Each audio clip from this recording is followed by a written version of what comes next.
Hey y'all, good morning. Good morning, ladies.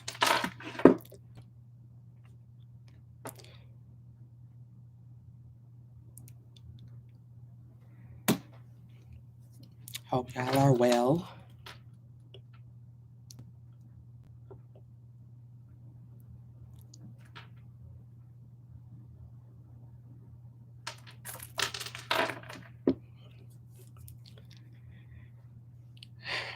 Reading the book of Ruth today.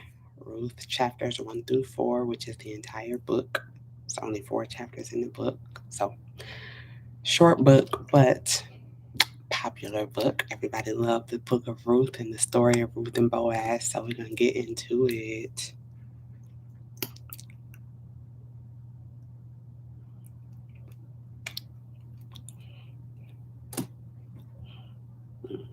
Mm.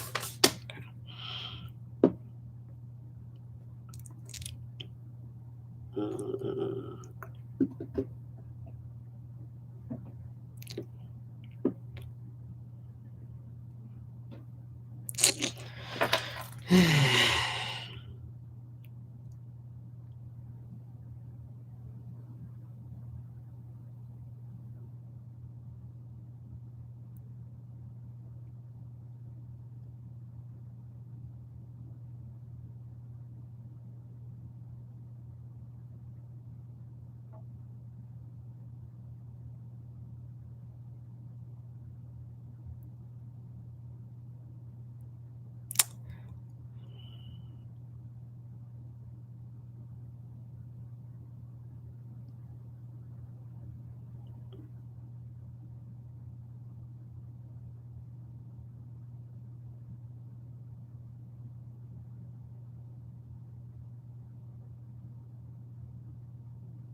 Mm.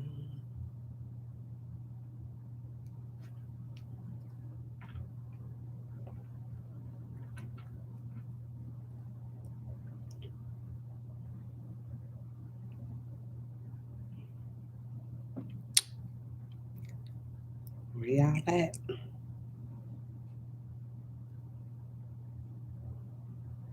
Oh, dang. I should have. Crap.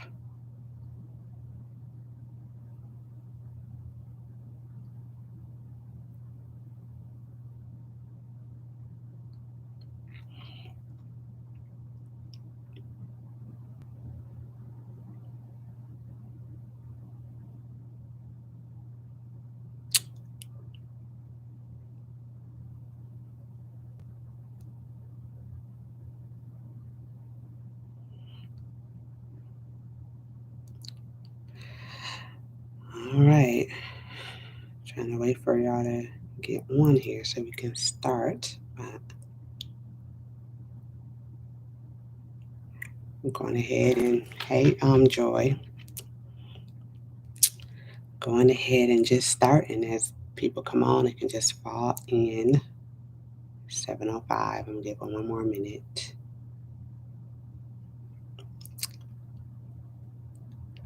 How you doing?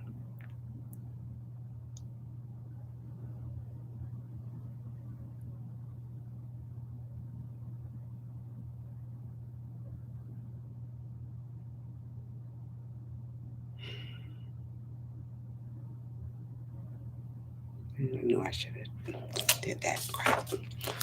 I'm doing good. I'm doing good. Hey, Miss Ernestine. Good morning. I'm doing good.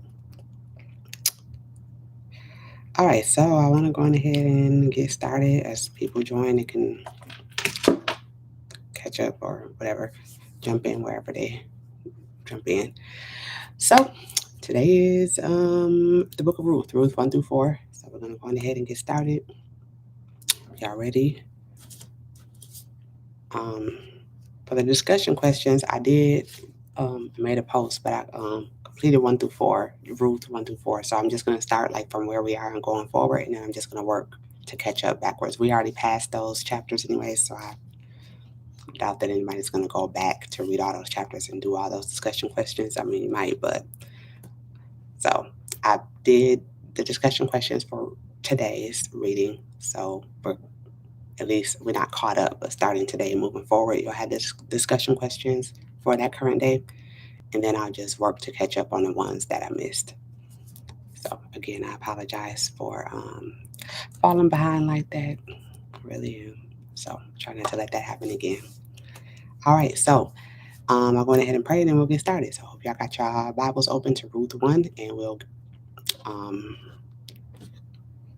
jump on in. So Heavenly Father God, I thank you, Lord God, for this day that you have made, that we will rejoice and be glad in it. In the name of Jesus, Lord God, I give you praise for each and every day. And we don't take this for granted, Father. Thank you, Lord God, for the ability to gather together in fellowship, even virtually, Lord, to be able to read your word, study your word, and apply your word, and just understand your word in the name of Jesus. I ask, Lord God, that you just give us revelation, God. Open up our minds to understand from your perspective, Lord God, understand the revelation of your word in the name of Jesus beyond just our natural understanding. I ask, Lord, that you just bless this time, allow your presence to be with us. Holy Spirit, lead us and guide us in this Bible study in the name of Jesus. Let's just have your way in Jesus' name, amen. All right. So, Ruth chapter 1, verse 1. Y'all ready? Ruth chapter 1. I'm reading in the NCB version, of course. All right, verse 1. Long ago, when the judges ruled Israel, there was a shortage of food in the land. So a man named Elimelech left the town of Bethlehem in Judah to live in the country of Moab with his wife and two sons. His wife named Naomi and his two sons. His wife was named Naomi and his two sons was named Mahlon and Chilion.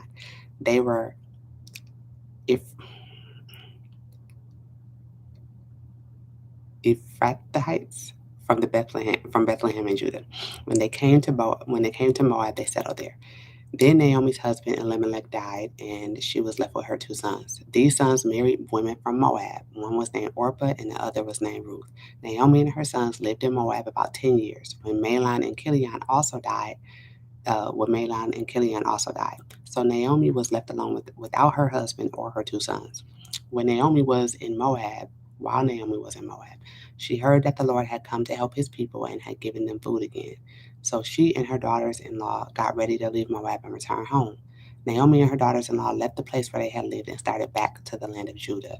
But Naomi said to her two daughters in law, "Go back home, each of you to your own mother's house. May the Lord be as kind to you as you have been to me and my sons who are now dead. May the Lord give you another happy home and a new husband." When Naomi kissed the women goodbye, they began to cry out loud. They said to her, "No, we want to go with you and your people." But Naomi said, "My daughters, return to your own homes. Why do you want to go with me? I cannot give birth to more sons to you. I cannot give birth to more sons to give you new husbands. Go back, my daughters, to your own homes. I am too old to have another husband. Even if I told myself I still have hope and had another husband tonight, and even if I had more sons, should you wait until they are grown into men? Should you live for so many years without husbands? Don't do that, my daughters. My life is much too sad for you to share because the Lord has been against me." The women cried together out loud again. Then Orpah kissed her mother-in-law Naomi goodbye, but Ruth held on to her tightly.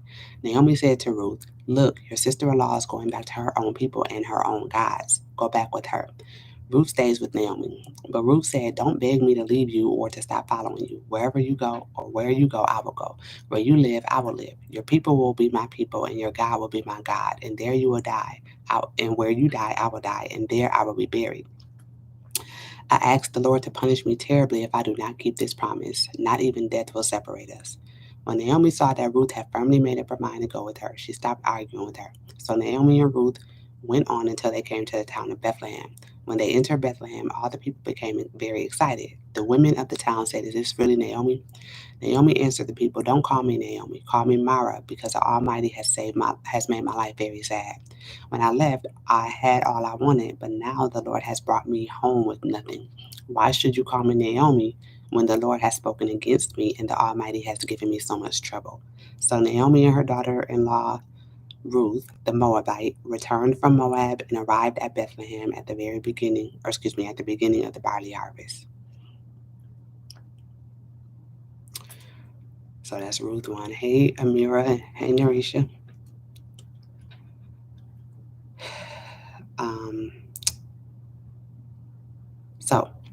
Ruth 1, right? So we are introduced to Ruth. Introduced to Ruth.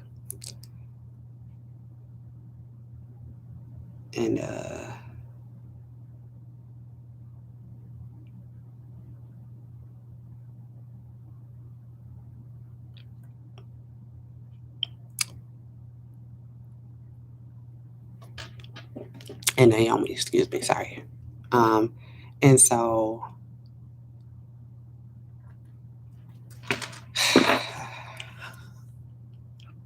Naomi was married to Elimelech, right? She had her two sons. Now, remember the Moabites, the people of Moab were like they had a lifestyle of like idolatry and their gods and all of that stuff, right? So they were not necessarily they were not a part of the Israelites. They were not a part of God's chosen people, right? They were um, a part of the people that actually God told the Israelites not to marry at one point, right? Back in like Numbers.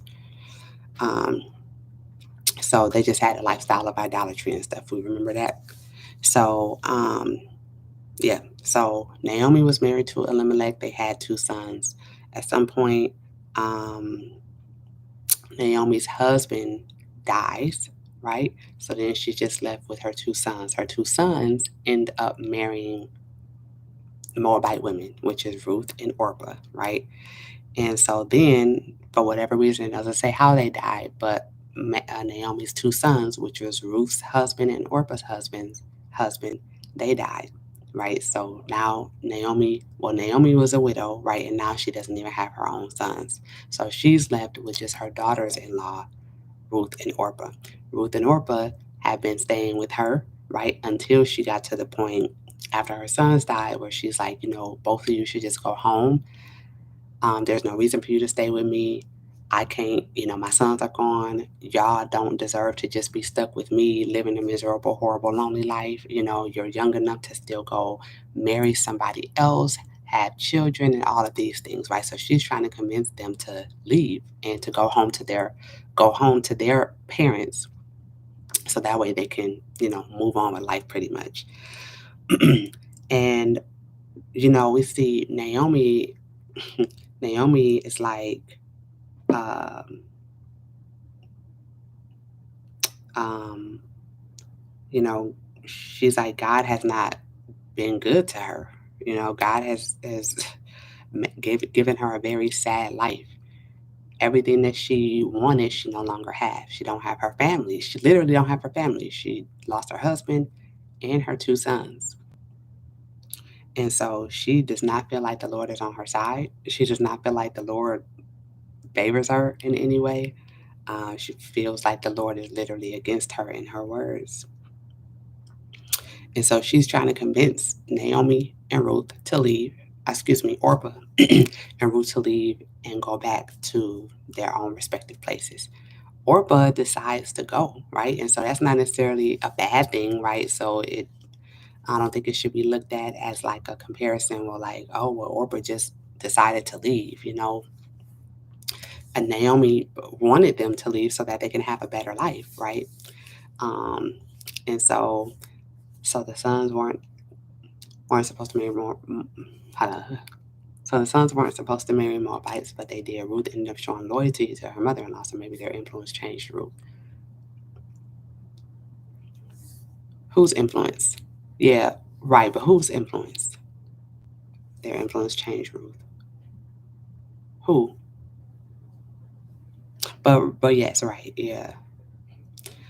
So Orpah leaves, right, and goes back to her family, but Ruth decides to stay. Ruth is like, no, I'm going to be loyal to you. Why? I don't know. And yeah, maybe the Israelites did have influence on Ruth, or Ruth was just kind of caught apart or set apart, um, for the plan of God, which we'll see how everything ties together at the end of Ruth, at the end of the book of Ruth. I mean, at the end of the book, but maybe because I really don't know. I mean, I'm sure theological, historical background. I'm sure there's some way to tie it all together, but I keep telling you, I ain't no master theologian. I don't know. But as far as I'm aware, um, you know, the Moabites were God previously instructed the Israelites not to, marry the Moabites and stuff like that. So how we got to the point to where they did this, I don't know. But we will see how the Lord uses everything, or how everything comes together. Um, but she did say hey Marcella, she did say your God will be my God, but um I'm tempted to believe it's a capital G. So I don't believe that when she said that she was talking about idol gods, because it's a capital G. But when Naomi told Ruth and Naomi, when Naomi told Ruth and Orpah, when she was trying to convince them to go back to their families, she said, "Go back to your gods," little g. And she kept referring to the Lord, may the Lord be kind to you as you have been kind to me. The Lord has been against me, right? So I think she has an understanding of who the Lord is, big G, based on the Moabite's lifestyle. She would have followed other guys. Yeah, right. I know. So, okay, yeah. Right. Okay, yes. So, yeah, okay. So maybe Ruth was not like the other Moabites, right? Maybe she was influenced by the Israelites. I don't know. Maybe one of these professional theologians out here somewhere know. I don't know. I don't know. I'm not saying that cynically either. I'm being serious, but yeah, possibly.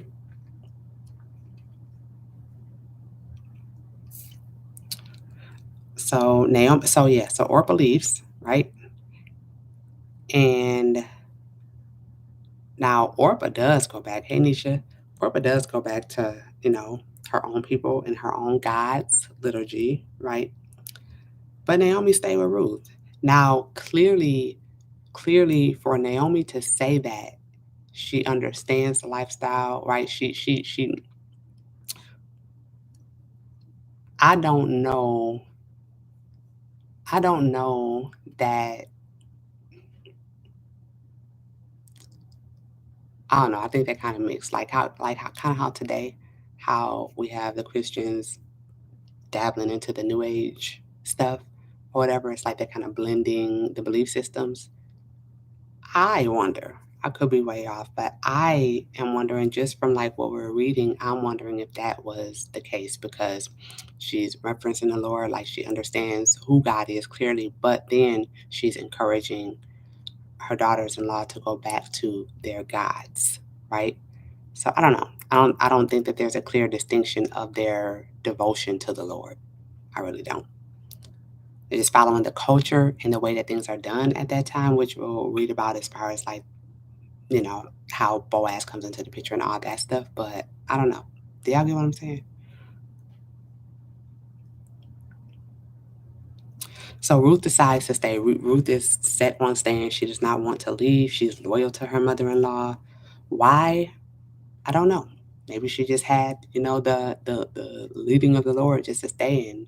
Why she? But clearly she had a relationship with with her mother-in-law after being married to her, to her husband and things like that. So why she would choose to stay with Naomi as opposed to going back to her own mother, I don't know. But I guess it speaks to her relationship, to her loyalty, um, and things like that. It's interesting to see how Naomi, the mother-in-law, has the effect she had on her daughters-in-law. Yeah, for sure. There's definitely a level of respect there. You can tell that they had, like I said, you can tell they had an excellent relationship, for sure. Um, yeah. Hey, Crystal. So Naomi makes a promise. Excuse me, I keep getting the names mixed up. Ruth makes a promise to Naomi that she's gonna stay with her. Um, that she's gonna stay with her until the day they die, pretty much, right? And so Naomi finally accepted, like, okay. So uh,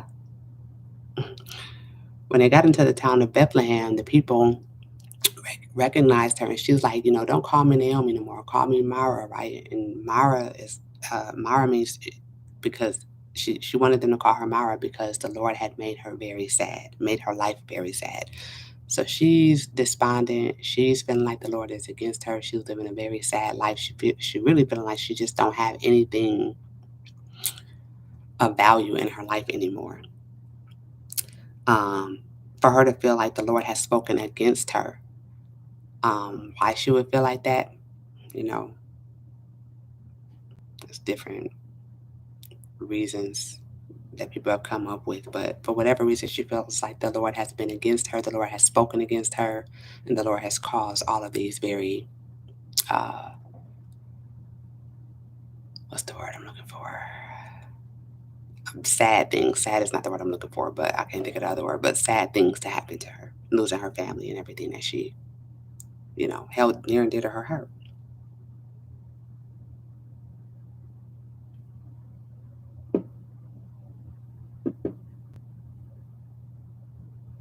Grievous things. That's not the word I'm looking for either, but that's better than sad. Tragic, yeah. She lost her husband and her two sons. Yes. Super devastating.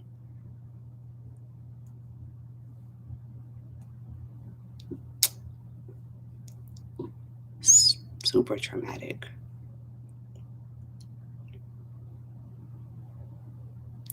Can we assume that maybe, well, I don't know. I don't know. I don't know.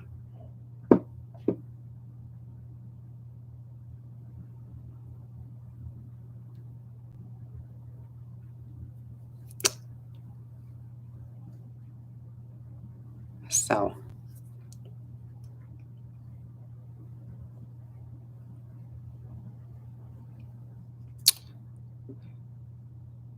now the reason why they went to live in Moab in the first place is because there was a shortage of food in the land where they were originally living.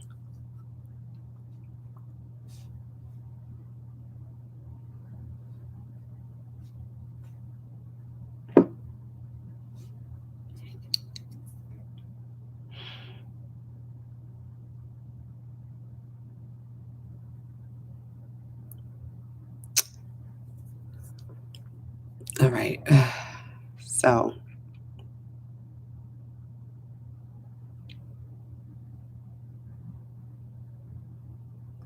let me see something real quick.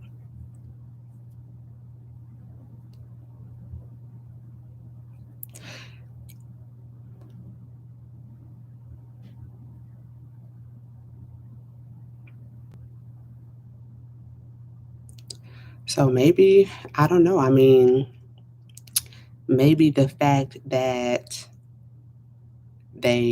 Elimelech, Naomi's husband, brought them to the land of Moab. Who knows what type of lifestyle they were living there? Clearly, they were into some type of idolatry, right? So again, the Moabites had an idolatrous lifestyle, sexual immorality, and things like that. So again, for Naomi to suggest that Orpah goes back to, um, well, for both of them, but Orpah decided to go back to her family and serve her gods. That speaks to the lifestyle. So maybe, I don't know. Maybe this was an act of the Lord, right? Because we see how the Lord responded to the people who chose to go against His will and who chose to live idolatrous lifestyles and continue to engage in things that were considered immoral and evil and things like that. So maybe it was a punishment or a consequence for a lifestyle that they possibly lived while living in Moab. I don't know. But let's read Ruth 2 and see what happens. Ruth chapter 2, Ruth meets Boaz. Verse 1. Now Naomi had a rich relative named Boaz from Elimelech's family. One day Ruth the Moabite said to Naomi, I'm going to the fields. Maybe someone will be kind enough to me to let me gather the grain he leaves behind. Naomi said, Go, my daughter. So Ruth went to the fields and gathered the grain that the workers cutting the grain had left behind. It just so happened that the field belonged to Boaz from Elimelech's family. Soon Boaz came from Bethlehem and greeted his workers. The Lord be with you. And the workers answered, May the Lord bless you. Then Boaz asked his servant in charge of the workers, Whose girl is that? The servant answered, She is the young Moabite woman who came back with Naomi from the country of Moab. She said, Please let me follow the workers cutting the grain and gather what they leave behind. She came and has remained here from morning until just now. She has stopped only a few moments to rest in the shelter. Then Boaz said to Ruth, Listen, my daughter, don't go to gather grain for yourself in another field. Don't even leave this field at all, but continue following closely behind my women workers. Watch to see into which fields they go to cut grain and follow them. I have warned the young men not to bother you. When you are thirsty, you may go and drink from the water jugs from the young men that the young men have filled. Then Ruth bowed low with her face to the ground and said to him, I am not an Israelite. Why have you been so kind to notice me? Boaz answered her, I know all about the help you have given your mother-in-law after your husband died. You left your father and mother and your own country to come to a nation where you did not know anyone. May the Lord reward you for all you have done. May your wages be paid in full by the Lord, the God of Israel, under whose wings you have come for shelter. Then Ruth said, I hope I can continue to please you, sir. You have said kind and encouraging words to me, your servant, though I am not one of your servants. At mealtime, Boaz told Ruth, Come here, eat some of our bread and dip it in our sauce. So Ruth sat down beside the workers. Boaz handed her some roasted grain, and she ate it until she was full. She even had some food left over. When Ruth rose and went back to work, Boaz commanded his workers, Let her gather around let her gather even around the piles of cut grain. Don't tell her to go away. In fact, drop some full heads of grain from her from what you have in your hands and let her gather them. Don't tell her to stop. So Ruth gathered grain in the fields until evening. Then she separated the grain from the chaff, and there was only about 1/2 bushel of barley. Ruth carried the grain into town, and her mother-in-law saw how much she had gathered. Ruth also took out the food that was left over from lunch and gave it to Naomi. Naomi asked her, Where did you gather all this grain today? Where did you work? Blessed be whoever noticed you. Ruth told her mother-in-law whose field she had worked in. She said, The man I worked with today is named Boaz. Naomi told her daughter-in-law, The Lord bless him. He continues to be kind to us, both the living and the dead. Then Naomi told Ruth, Boaz is one of our close relatives, one who should take care of us. Then Ruth the Moabite said, Boaz also told me, Keep close to my workers until they have finished my whole harvest. But Naomi said to her daughter-in-law Ruth, It is better for you to continue working with his women workers. If you work in another field, someone might hurt you. So Ruth continued working closely with the workers of Boaz, gathering grain until the barley harvest and the wheat harvest were finished. And she continued to live with Naomi, her mother-in-law. So that's Ruth 2.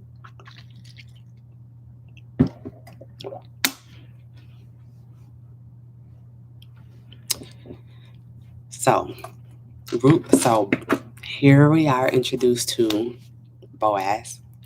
And Boaz is a rich, well-to-do relative of Naomi, distant relative. He has his fields and workers and all of this stuff. So but when Ruth went into the field to work, she didn't know who Boaz was. She didn't know nothing about him. She didn't know that he was a relative, right? So she just went into the fields to try to work and get some grain. And again, her being a Moabite, she wasn't preferred. She wasn't an Israelite or anything like that. So she's just trying to just gather some of the leftovers that they happen to leave behind, right? It wasn't like she could just go there and ask for food. So she's just trying to pick up the scraps pretty much. So when she went, Boaz took notice of her, but we see here, and I'm only saying this because of how we normally paint the picture in church, and we often use this as like the ultimate dating marriage template. At first, though, so let's not look at this. I want us to just look at this as we are just learning and we're reading as we continue to read, not looking at it as, oh, it's the love story, because I feel like that's just the only understanding that we have of this book is, oh, it's a love story, and this is what everybody should aspire to, be like Ruth, so you can find your Boaz. So let's just read it objectively, right? So Boaz owns this field, and apparently he's old, and he keeps referring to her as his daughter, right? Not as his daughter, but as, daughter, right? Respectively. So he's just looking after her. It don't say that he saw her and loved her. It don't say that he saw her and wanted to marry her. He was just looking after her. Um, he's like, I believe he's probably like, okay, who is this woman out of nowhere coming to pick up these scraps out of my field? Like, who is she, right? So when he was inquiring of her, I believe he was inquiring of her because she just randomly popped up working in his field, right? So out of genuine curiosity, as I would imagine anybody would. And so when they told him who she was, he's like, okay. Um, so yeah, when they told him who she was, he's like, okay, he was familiar with her. He was familiar with her dedication and loyalty to Naomi, right? So he knew that he was a relative. So I believe that he was genuinely looking out for her. He kept referring to her as daughter. So he was genuinely just concerned about her and genuinely wanting to make sure that he's good. Seems like he has um, a level of integrity, right? Um, and so I believe that was his approach to her when he first saw her. It doesn't say anything about love, anything about attraction, anything about marriage. So I don't want us to view it as that. And I'm only saying that because, again, how church normally extracts this book and just makes it everything about marriage. So, um, the Bible cross referenced Boaz as Rahab's son.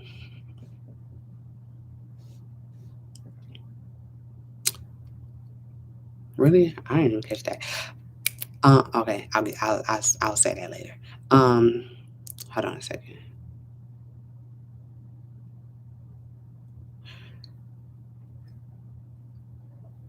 Excuse me. Sorry.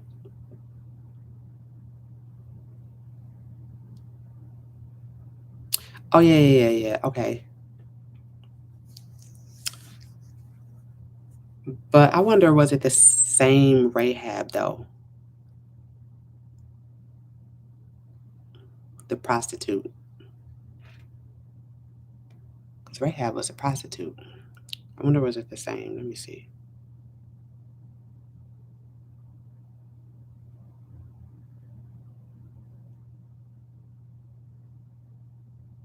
Right? Am I getting them mixed up? Hold on a second. Right? Rahab was the prostitute, the woman that he had despised. Right? Yes. Okay. Who lived in jail? Okay, I think it was the same lady.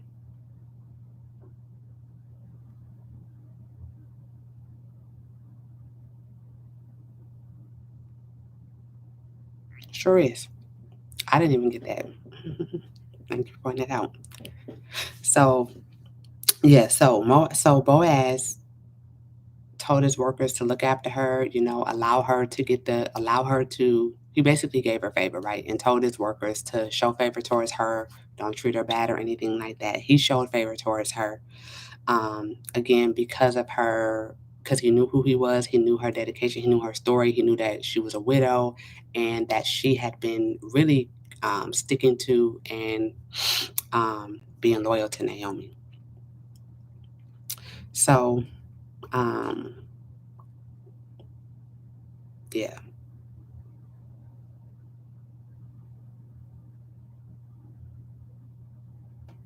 So he's allowing her to eat with them and and all of that stuff. So when she goes back to her mother-in-law, when she go back to Naomi, um, she that's when she tells her, because she came back with all of this food, all of these leftovers, right? And that's when she tells her about her encounter with Boaz and the favor that he's showing her and his generosity and his kindness towards her, right? And so that's when Naomi tells her, like, hey, Boaz is actually one of our close relatives, um, and he's one that should take care of us. That's, just the way the culture at that time, um, with him being a relative, him being well off, him having resources that they did not have, and all of those things. So, yeah. So Ruth continued to work in his field, right? And again, she's working at this point, she's working not to gain his attention or affection, not to hope to be seen or noticed by him, right? I believe that she's doing it with genuine intention, um, to take care of herself and her mother-in-law, right? Her mother-in-law is older in age, and Boaz is also older in age, much like a father figure. He kept referring to her as daughter. So we see the level of humility and dedication of Ruth, not only to Naomi, um, but even her respect level um, for Boaz, and just how she humbled herself before him when he did allow her, when he did affirm her and really did encourage her and let her know that he was going to, look after her and things like that. Bible said it is mentally so many of our human reasoning beliefs. Amen. Amen. So, yeah. So far, I see levels of respect. I see humility. Um, yeah. And just doing loyalty, right? Um, and just doing what needs to be done. So let's read Ruth chapter 3. Naomi's plan. Naomi's plan, verse 1. Then Naomi, Ruth's mother-in-law, said to her, "My daughter, I must find a suitable home for you, one that will be good for you. Now Boaz, whose young women you worked with, is our close relative. Tonight he will be working at the threshing floor. Wash yourself, put on perfume, change your clothes, and go down to the threshing floor. But don't let him know you're there until he has finished his dinner. Watch him so you will know where he lies down to sleep. When he lies down, go and lift the cover off his feet and lie down. He will tell you what you should do." Then Ruth answered, "I will do everything you say." So Ruth went down to the threshing floor and did all her mother-in-law told her to do. After his evening meal, Boaz felt good and went to sleep lying beside the pile of grain. Ruth went to him quietly and lifted the cover from his feet and lay down. About midnight, Boaz startled Boaz was startled and rolled over. There a woman was lying at his feet. Boaz asked, "Who are you?" She said, "I am Ruth, your servant girl. Spread your cover over me because you are a relative who is supposed to take care of me." Then Boaz said, "The Lord bless you, my daughter. This act of kindness is greater than the kindness you showed to Naomi in the beginning. You didn't look for a young man to marry, either rich or poor. Now, my daughter, don't be afraid. I will do everything you ask because all the people in our town know you are a good woman. It is true that I'm a relative who is to take care of you, but you have a closer relative than I. Stay here tonight, and in the morning we will see if he will take care of you. If he decides to take care of you, that is fine. But if he refuses, I will take care of you myself, as surely as the Lord lives. So stay here until morning." So Ruth stayed near his feet until morning, but got up while it was still too dark to recognize anyone. Boaz thought, "People in town must not know that the woman came here to the threshing floor." So Boaz said to Ruth, "Bring me your shawl and hold it open." So Ruth held her shawl open, and Boaz poured 6 portions of barley into it. Boaz then put it on her head and went back to the city. When Ruth went back to her mother-in-law, Naomi asked, "How did you do, my daughter?" Ruth told Naomi everything that Boaz did for her. She said, "Boaz gave me these 6 portions of barley, saying, 'You must not go home without a gift for your mother-in-law.'" Naomi answered, "Ruth, my daughter, wait here until you see what happens. Boaz will not rest until he has finished doing what he should do today."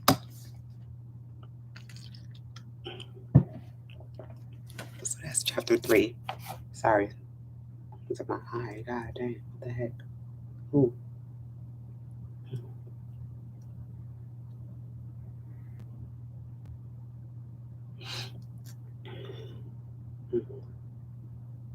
Sorry. Piece of hair or string in my eye.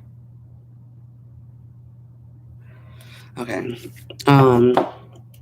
So. Um. So Naomi is encouraging Ruth. Naomi wants to find a suitable home, meaning a suitable home and what I believe husband for Ruth. Sorry, y'all. Hold on.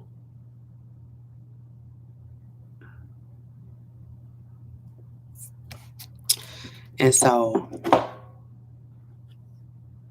um, she's like, Boaz, because he's a close relative, he should take care of us. And so um, she encourages Ruth. Now she's encouraging Ruth to look presentable, smell good, put on some cute clothes or whatever, and to go present herself before Boaz, to suggest that she's availing herself for marriage, or to be taken care of by him, which I believe is to become his wife, apparently. Um, and I believe that this is, and we know that for legacies to continue and for family lineages to continue to be extended and all of that stuff, relatives marry relatives. The people married their own people, to keep their names and all of that stuff. So I think this was just because of the way things were at that time. So she instructed her what to do, get dressed, smell good, look good, and go lay at his feet. Don't say anything about them having sex or anything like that. I know I've heard messages where that's been implied, but I don't see any implication of them having sexual relations. So um, I don't know if y'all have ever heard that, but I don't think that happened. I think it was innocent. And I think it was just a part of a process that they were just submitted to. And Naomi seems to be very wise. Like she knows how things work. Like she knows how things are supposed to go as far as like their family lineage, and who's supposed to take care of who and all that stuff. So I believe that she's genuinely wanting the best for Ruth, because she don't want Ruth to have to suffer and be without just because she's without Naomi, right? So she like, so she's like, Boaz, technically, he's our family, he's our relative, and so he's the one who should take care of you. So go get dressed, put on some perfume, put on some nice clothes, and then go sleep at go lay down at his feet. And when he sees you there, he's going to tell you what to do. So she do that. And so Boaz wake up and notice her there, and, ask her, what's she doing there pretty much. And Ruth is like, hey, um, spread your cover over me, which I believe is just a sign of a covering. I still don't believe it's sexual. I don't get anything sexual from this. But she's like, spread your cover over me because you're the relative that's supposed to take care of me. Um, and so Boaz kind of affirms her and shows her favor, because he's seeing that her motives are pure, right? He like, your loyalty has been evident, right? You are standing by, helping to look after your mother-in-law. Well, you could have been anywhere, right? You're still a young woman, a young widow. He's like, you wasn't out here trying to search for a husband, neither rich or poor, right? Your focus is not on trying to be seen by a man. Your focus has been on really just taking care of your mother-in-law. And that's admirable, right? So he like, I am a relative, right? But I'm not your first relative. There's actually a relative that's closer to you than me. And so technically, the way things work, your first relative, the one that's closer to you than me, he would be the one that would have the option of taking care of you or not. So with integrity, I do believe that Boaz is showing to be a man of integrity. He's like, to do things in order, because you do need to be taken care of, and because you're presenting yourself to have a covering. I'm gonna go with the process, right? So I'm gonna have to go to this closer relative and see if they're willing to take care of you, and if so, then you'll be covered by them. If not, then I'll take care of you, right? So that's kind of how that happened. Again, um, and I'm only mentioning this to kind of debunk the narrative that we paint with this picture. Boaz did not look at Ruth and say, "Oh my gosh, she's so beautiful. I want to marry her." That's just not what happened. And sh when she laid at his feet, there was nothing sexual or romantic about it. I just don't believe that's what happened.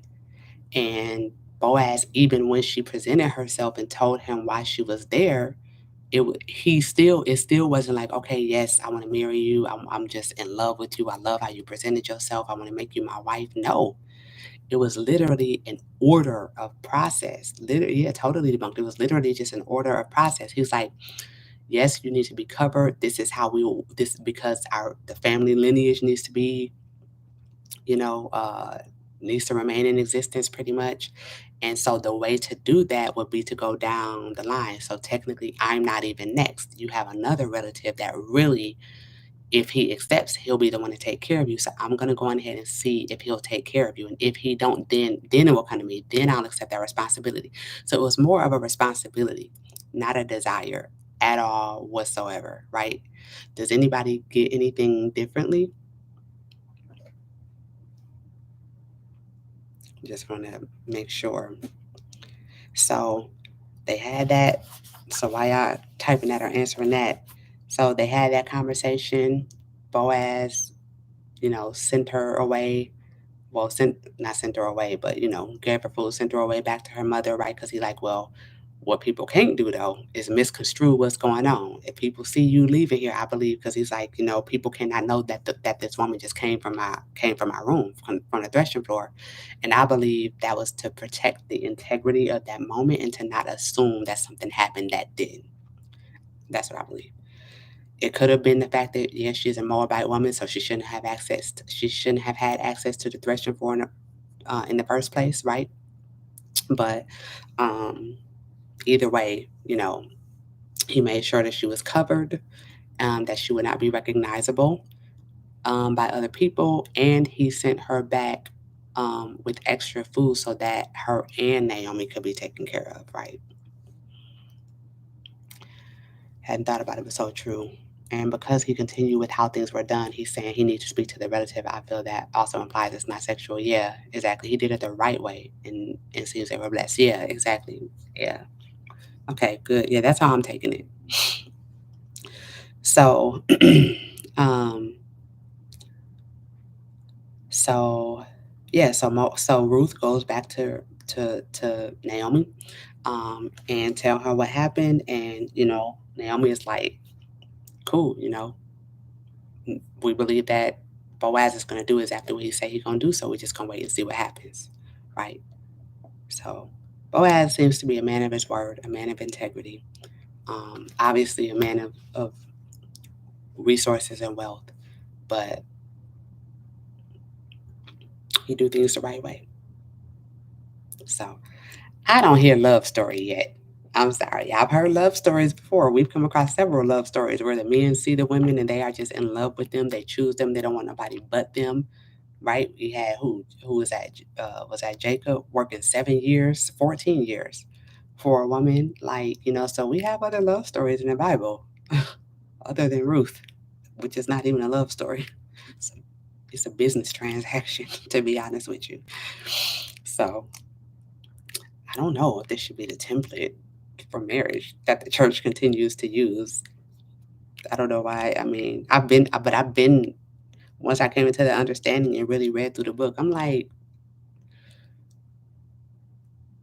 I don't want to be Ruth, and I don't want a Boaz.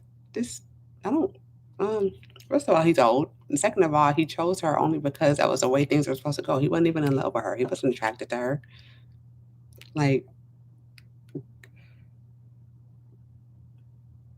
give me somebody that see me and love me and know me that, I mean, knows that I'm there.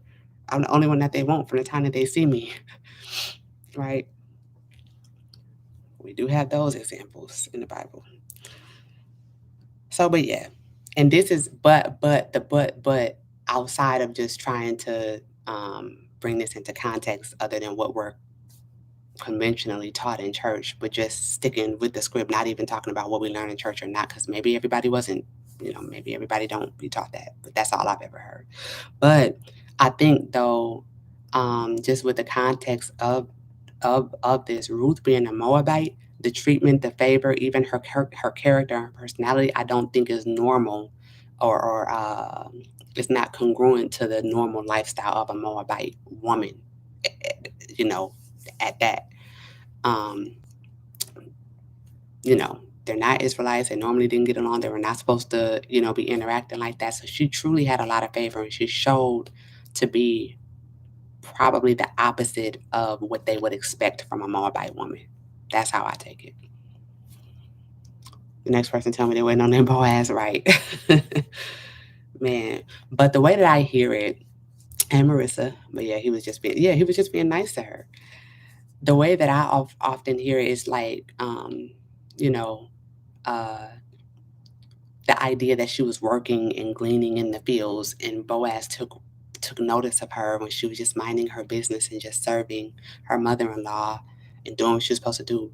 Boaz took notice of her and married her, you know. So the idea with that is that, oh, women, you should not be focused on getting a man or getting a husband. You should just be focused on serving the Lord and, serving in church and all of that stuff. And the man of God will notice you in your purpose. And the man of God will happen to look across the sanctuary and see you worshiping, and just, the Lord will just highlight that you are the one.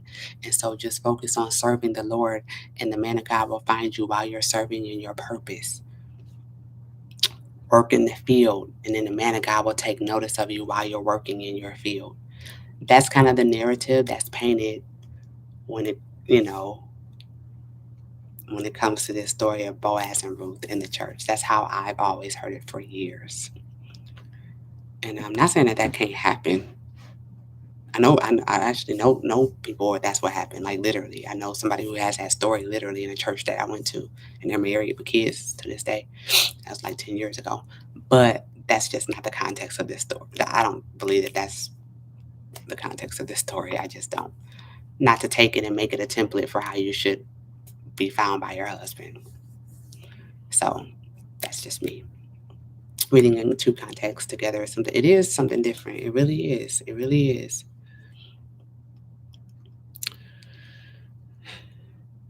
All right. And then people also use this scripture or this chapter, this story, as a means to say, well, women can shoot their shot because Ruth shot her shot.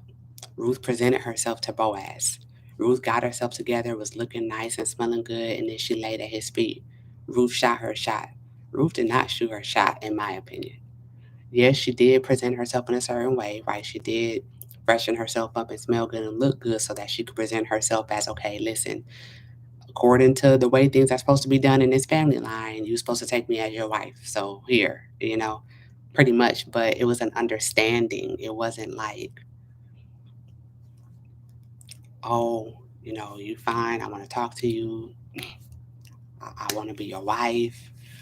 I don't know. It just wasn't a shot. It wasn't a shot that was shot.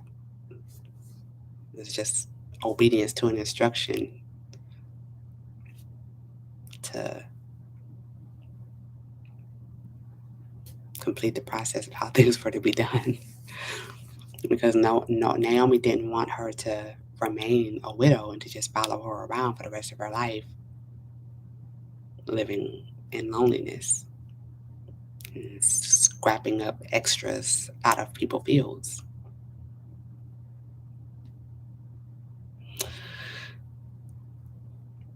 So, Ruth chapter 4. But I do think also that speaks to just the heart again and the integrity of Boaz, because Boaz was it's as successful as he was apparently, right? And just who he was as an Israelite, he could have very well, um, treated Ruth and Naomi as nothing, right? He could have really treated Ruth another way. He could have, but he didn't. He looked out for her. He made sure his workers looked out for her. And so I think that speaks volumes. Hey, Kirsten. Naomi was working behind the scenes, right? And so I think Miss Bernstein mentioned earlier about the influence and the impact that Naomi as a mother-in-law had. And she was working behind the scenes. She had a lot of influence, and I believe she genuinely wanted the best for her daughters-in-laws. And she knew how things worked. And even despite her own desolation, despite her own woes about her current condition in life, she didn't project that on her daughters-in-law. She still pushed for them to be able to have the best life possible. she still pushed for them to move forward in life and to go find another husband, to go create your own family. Um, and she did what she could to help set her up for the best life possible. I'm sure she appreciated Ruth's dedication to her. And when we read chapter 4, we'll see how everything comes together. Um, but I think it's just beautiful and refreshing to see how the motives of everybody were pure, from Naomi to Ruth, even Orpah. I don't think Orpah had ill motives when she left. She did what she was encouraged to do, right? So we can't, we don't want to just kick her out. We don't know the lifestyle um, of Elimelech, who was Naomi's husband. We don't know the lifestyle of Mahlon or was it Kilion, Orpah, and Ruth's husbands either. But the characters that we, not the characters, the people that we do have in this story, they all seem to have pure motives as far as how they treat each other. Definitely see it different than what's been taught. Yeah, yeah. So Ruth 4. And again, I'm not trying to. I ain't gonna say again because I didn't say this. I'm not trying to change anybody's thoughts, and the only reason why I'm referencing that is, like I said, because it's so commonly taught in church. Um, and so, and for those who are, single, I know there's married people who are on here married already, but especially like for those who are single, um, this is the reference that we're often given. And so, not trying to change your thoughts or whatever, but just want to bring it into context. If this is something that you've been standing on as a hope, desire, and prayer, Lord, let me meet my Boaz. Let me meet my Boaz. Do you want? Do you want to meet an old man first of all that only marry you because of a business transaction, or just because it's a part of a process? Or do you want somebody to marry you because God truly led them to you and because they genuinely see value in you and because they genuinely are in love with you?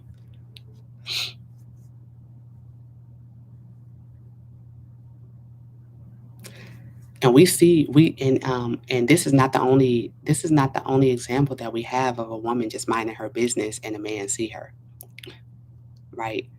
Who is that? Was that Abraham's, when Abraham sent his servant out to find a wife for his son? She was just going out getting water, right? So she was just minding her business. She was just going out doing her everyday thing, getting water. She just went to the gas station. She just went to the store, to go pick up some bread. She just happened to go to that event one day. She was just minding her business. And the servant had the wisdom of the Lord to say, okay, God, show me, let me know the woman that you want me to take for my, for Abraham's son, so that way I can, and let this happen so that I'll know that it's you, right? Point her out, right? It was genuine. Even who we just read about, Samson, right? He saw his first wife. He saw the woman. He fell in love with her. He wanted her. Even Delilah, even though she was pretty much a witch, pretty much she was very manipulative and she didn't have good motives, he fell in love with her. He was genuinely in love with her. Jacob with Rachel and Leah, he was genuinely in love with Rachel. So much so that he married her, that he worked a total of 14 years. He worked for her because he genuinely wanted her. This is nothing like that. So, uh, you know, if you are in this, in a space of praying and using examples and proof of the Lord's work of marriage in the Bible, from the Bible, you know, mm, maybe take a look at some of the other stories other than Boaz and Ruth. To use some of the other stories. I'm just encouraging you to maybe consider using some of the other stories for encouragement. You know, I think many of the teachings also never explain the part of them being Moabites. Yes, worshiping small guys. Yes, exactly. And again, I think this is important, I guess, because again, we see this Moabite woman being treated differently. I think her character is a little bit different, but I think it's significant. because typically this wasn't supposed to happen. Uh, would you say a mother-in-law should remain in contact with their ex-daughter-in-law or ex-girlfriends? You know, you know,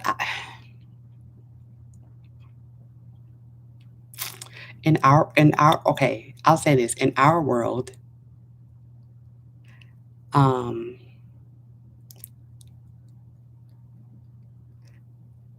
I want to say no, right? But I think it depends, right? So with this story, Ruth genuinely wasn't thinking about getting remarried. She had this relationship with her mother. I think she felt kind of like a responsibility to help look after her and care for her. I genuinely think that Ruth didn't care if she ever got married or not. She just wanted to be there for her mother-in-law, and I really believe it was like a more of a caretaker type of thing. Like she knew that her mother-in-law had experienced all of this loss, and Ruth, I, I think, felt that a responsibility to be there for her. So in that instance, it wasn't just maintaining a relationship just because she didn't want to let go.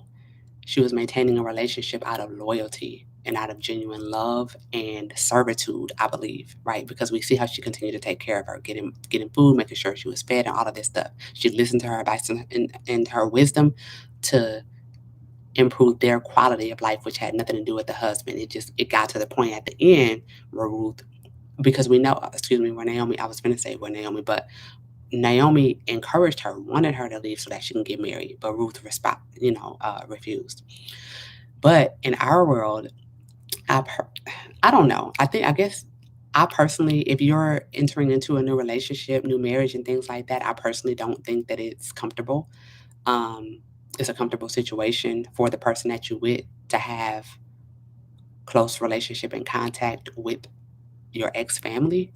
Not to say that, and they could be beautiful people that could have genuinely been like your family, and so there's always a level of love and respect there. But I think the boundary, and I guess it's subjective to each their own, but for me personally, I think there's a boundary there. Like, once we're done, or at least, especially when I get to the point of being into another relationship, marriage, um, you know, if I ever happen to see you out or whatever, or just, every once in a while, just checking to see how you're doing. I mean, I guess whatever, but I personally don't think maintaining relationships, maintaining close relationships with ex family members, mother, parents in law, I don't think that's appropriate for me when entering into a new relationship, marriage. I just think it's a boundary and a respect level. You have a new family now, um, you know, but I do know people who keep those lines of communication open. Um, you know, but I personally don't think it's a comfortable situation. The thing I love most about the story is the relationship and respect. Definitely, the relationship and respect between Naomi and Ruth. It's so genuine and so pure. Reading the complete Bible is definitely life changing. I'm so happy the scales are being removed through His Word. Amen. Amen. Yeah. In our time, people have kids.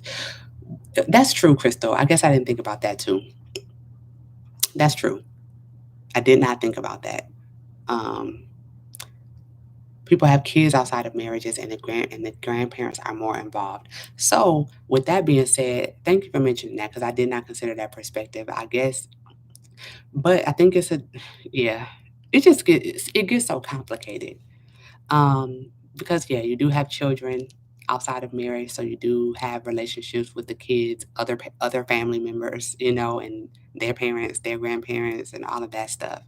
So, with a healthy co-parenting relationship, obviously there might be some type of close relationship and contact and things like that for the sake of the children.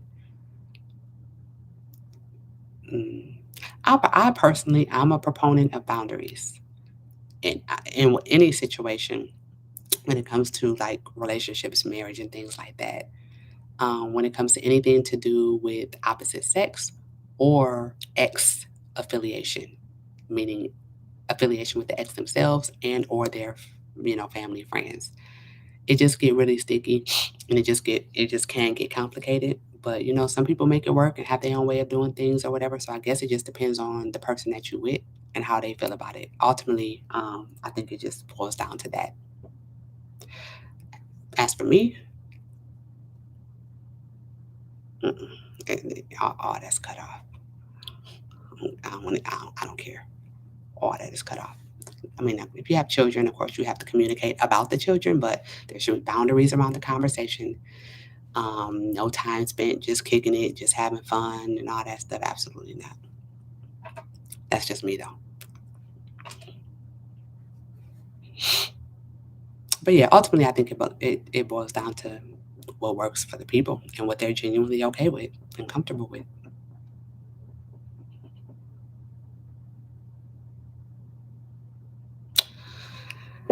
All right, ready to read chapter 4? Ruth chapter 4. Boaz marries Ruth. Verse 1. Boaz went to the city gate and sat there until the close relative he had mentioned passed by. Boaz called to him, "Come here, friend, and sit down." So the man came over and sat down. Boaz gathered ten of the elders of the city and told them, "Sit down here." So they sat down.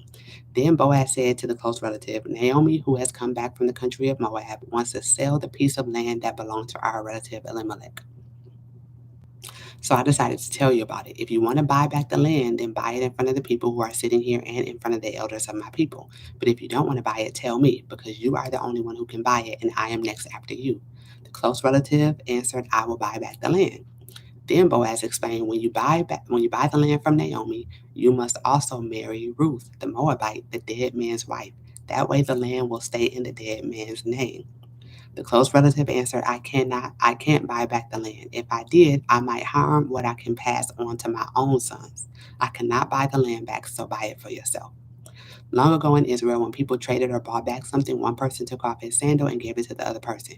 This was proof of ownership in Israel. So the close relative said to Boaz, "Buy the land yourself," and he took off his sandal. Then Boaz said to the elders and to all the people, "You are witnesses today. I am buying from Naomi everything that belonged to Elimelech and Kilion and Mahlon. I am also taking Ruth, the Moabite, who was the wife of Mahlon, as my wife. I am doing this so her dead husband's property will stay in his name, and his name will not be separated from his family and his hometown. You are witnesses today." So all the people and elders who were at the city gate said, "We are witnesses. May the Lord make this woman who is coming into your home like Rachel and Leah, who had many children and built up the people of Israel. May you become powerful in the district of Ephrathah and famous in Bethlehem. As Tamar gave birth to Judah's son Perez, may the Lord give you many children through Ruth. May your family be great like his." So Boaz took Ruth home as his wife and had sexual relations with her. The Lord let her become pregnant, and she gave birth to a son. The women told Naomi, "Praise the Lord who gave you this grandson. May he become famous in Israel. He will give you new life and will take care of you in your old age because of your daughter-in-law who loves you. She is better for you than 7 sons, because she has given birth to your grandson." Naomi took the boy, held him in her arms, and cared for him. The neighbors gave the boy his name, saying, "The boy was born for Naomi." They named him Obed. Obed was the father of Jesse, and Jesse was the father of David. This is the family history of Perez, the father of Hezron. Hezron was the father of Ram, who was the father of Aminadab. Aminadab was the father of Nahshon, who was the father of Salmon. Salmon was the father of Boaz, and who was the father of Obed. Obed was the father of Jesse, and Jesse was the father of David. So that's Ruth 4. My mother-in-law and I are still very close to my brother-in-law's first wife, and she's also the aunt to our 4 children. Yeah, it's hurtful to his new wife, to his new third wife, but hard to not keep those connections. Yeah, and see, that's what I mean. It can get very complicated, and it is can be uncomfortable. It's I don't think it's comfortable, and so uh, my personal opinion. This is just my personal opinion, and I know everybody has their own opinions and way that they do things. Again, it how boundaries are subjective. Whatever people do what's comfortable for them. But my personal opinion is that, yeah, I understand. Like we might have developed a relationship while in this relationship, marriage, etc. But not it being in a new relationship, marriage, or whatever, or that person being in a new relationship, marriage, we have to consider the thoughts and the feelings of that other person, right? So if I'm have a close relationship with my ex's mother-in-law, right? I go on to marry somebody else, and they're not really comfortable with the fact that I'm close to my ex mother-in-law, right? I have a new mother-in-law, I have a new father-in-law, I have new sisters and brothers-in-law, I have a new family, new friend circle that that I've inherited from my new husband. But I'm like, okay, but we so close. We developed a relationship. I knew this woman, we spent a lot of time together. And so, it's nothing going on with me and my ex. With me and my ex, it's just I'm cool with the mother still. Like, we talk, we check on each other and all that stuff. So, you just have to trust me. It's hard to let go of that relationship. It's hard. I can't just drop her just because I'm married now. That'll be hurtful to her. That won't be fair to her. It might be hurtful, but in my opinion, it's a matter of respect and there should be understanding. Especially, it's like if my husband is not comfortable with the fact that I'm in communication with my ex's people, especially, and not to say that I hate them or like if I see him out, I got to act like a stranger. No, but we had this relationship, we still close and all that stuff. My husband is not okay with that. Then who am I to say, well, you just got to deal with it because I had a relationship with them before you. So, oh well. That's not fair. I have to consider the thoughts of my husband, and I have to make sure that well, he's my first priority. The security of our relationship is my priority. So it's like to the ex mother in law, well, you know what? I'm glad that, we got the chance to spend time together and that we got the chance to build a relationship. I'm just saying if this was the case. But but I'm glad that we got the chance that, build this relationship. But, I have a new family now and, I just have to kind of put boundaries around it. Whatever type of conversation would have to happen or whatever. But so, I wish you all the best and, I appreciate what we had, but I do have to tend to my family now. And this is something that we just have to do. I mean, is it an uncomfortable conversation to have? Sure. But I don't know. I don't know. That's my take on it. Um, it's about boundaries. And so I think we just don't, sometimes we don't take the time to think about how the other person feels. We just want to hold on to what we think is right and the effects that our decisions will have on the person that we're in connection with without considering how our decisions are affecting the person that we're married to. So I don't know. That's just me though. And I understand that it can be complicated when you have children in the mix, especially, through marriage. And if in the unfortunate situation where divorce happens or, a spouse passes away, you have the children involved. And so you do have those, interpersonal relationships. But there's ways to create boundaries around conversations concerning the children or, things like that. But, mm, or, family members, it don't have to be the parents, whoever, family members or whoever. Further confirmation that it was about legacy. Yes, yeah, so yeah, it was definitely about legacy. So yeah, let's see. I'm thinking when they say wait for your Boaz, they speak of how he cared for her respectfully. Yeah, it could be. I don't hear I like honestly, how I've always heard it and all that stuff has literally been about your positioning, the woman's positioning to be found.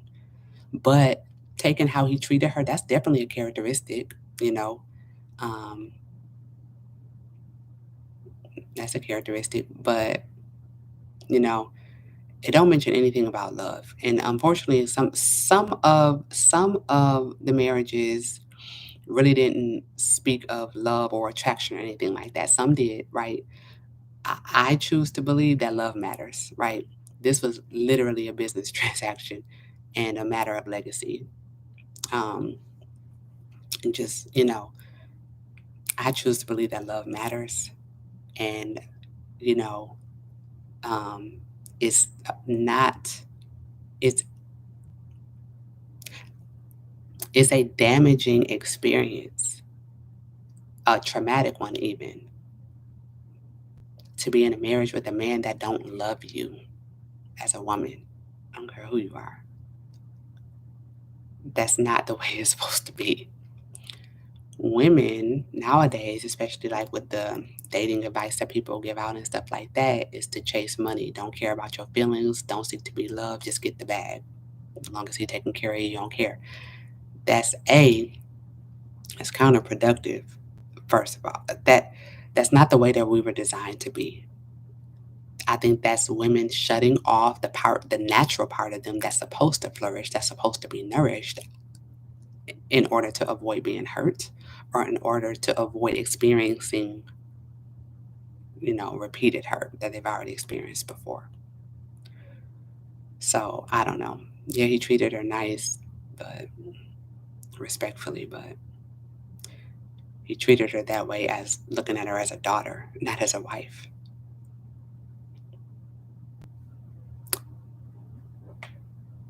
But he did have a lot of characteristics that I think are notable. His apparent integrity, his business acumen, his respect. So yeah, you can definitely, but I definitely can see how you can take characteristics from him and and have those as desirable traits in a husband for sure. I can see how that is hurtful to her. Yeah. My ex mother in law still adores me, even after we both moved on. But my current spouse has a kid with another woman before me, and his mother helps them both a lot with her, and that makes me uncomfortable. Yeah, and that's just the reality. So, yeah, eh, yeah, it's a thing because she's super involved in her life. Yeah, it's not a comfortable thing, and that's you know the lines get blurred and all that stuff. But in my family, we have a situation similarly, and we still have a relationship with the first. My uncle moved on, and we remained friends with the first. And the second came along 5 years later. Our relationship was well established by then. Yeah, I understand. It gets sticky. You're right. I never thought about it that way. Yeah, because I know I'm not.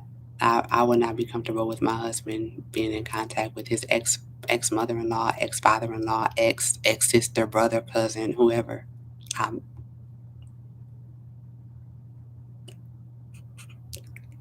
100% no. Not even finna play or pretend. Absolutely not. It ain't about trust issues, it's about respect and boundaries.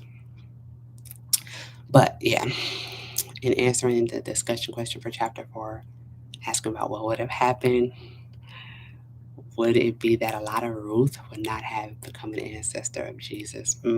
Family legacy wouldn't have never happened. It goes so deep, Joy. We're gonna get to that. It's so crazy how when Ruth and I woke up with how my spouse lacks compassion. Wow.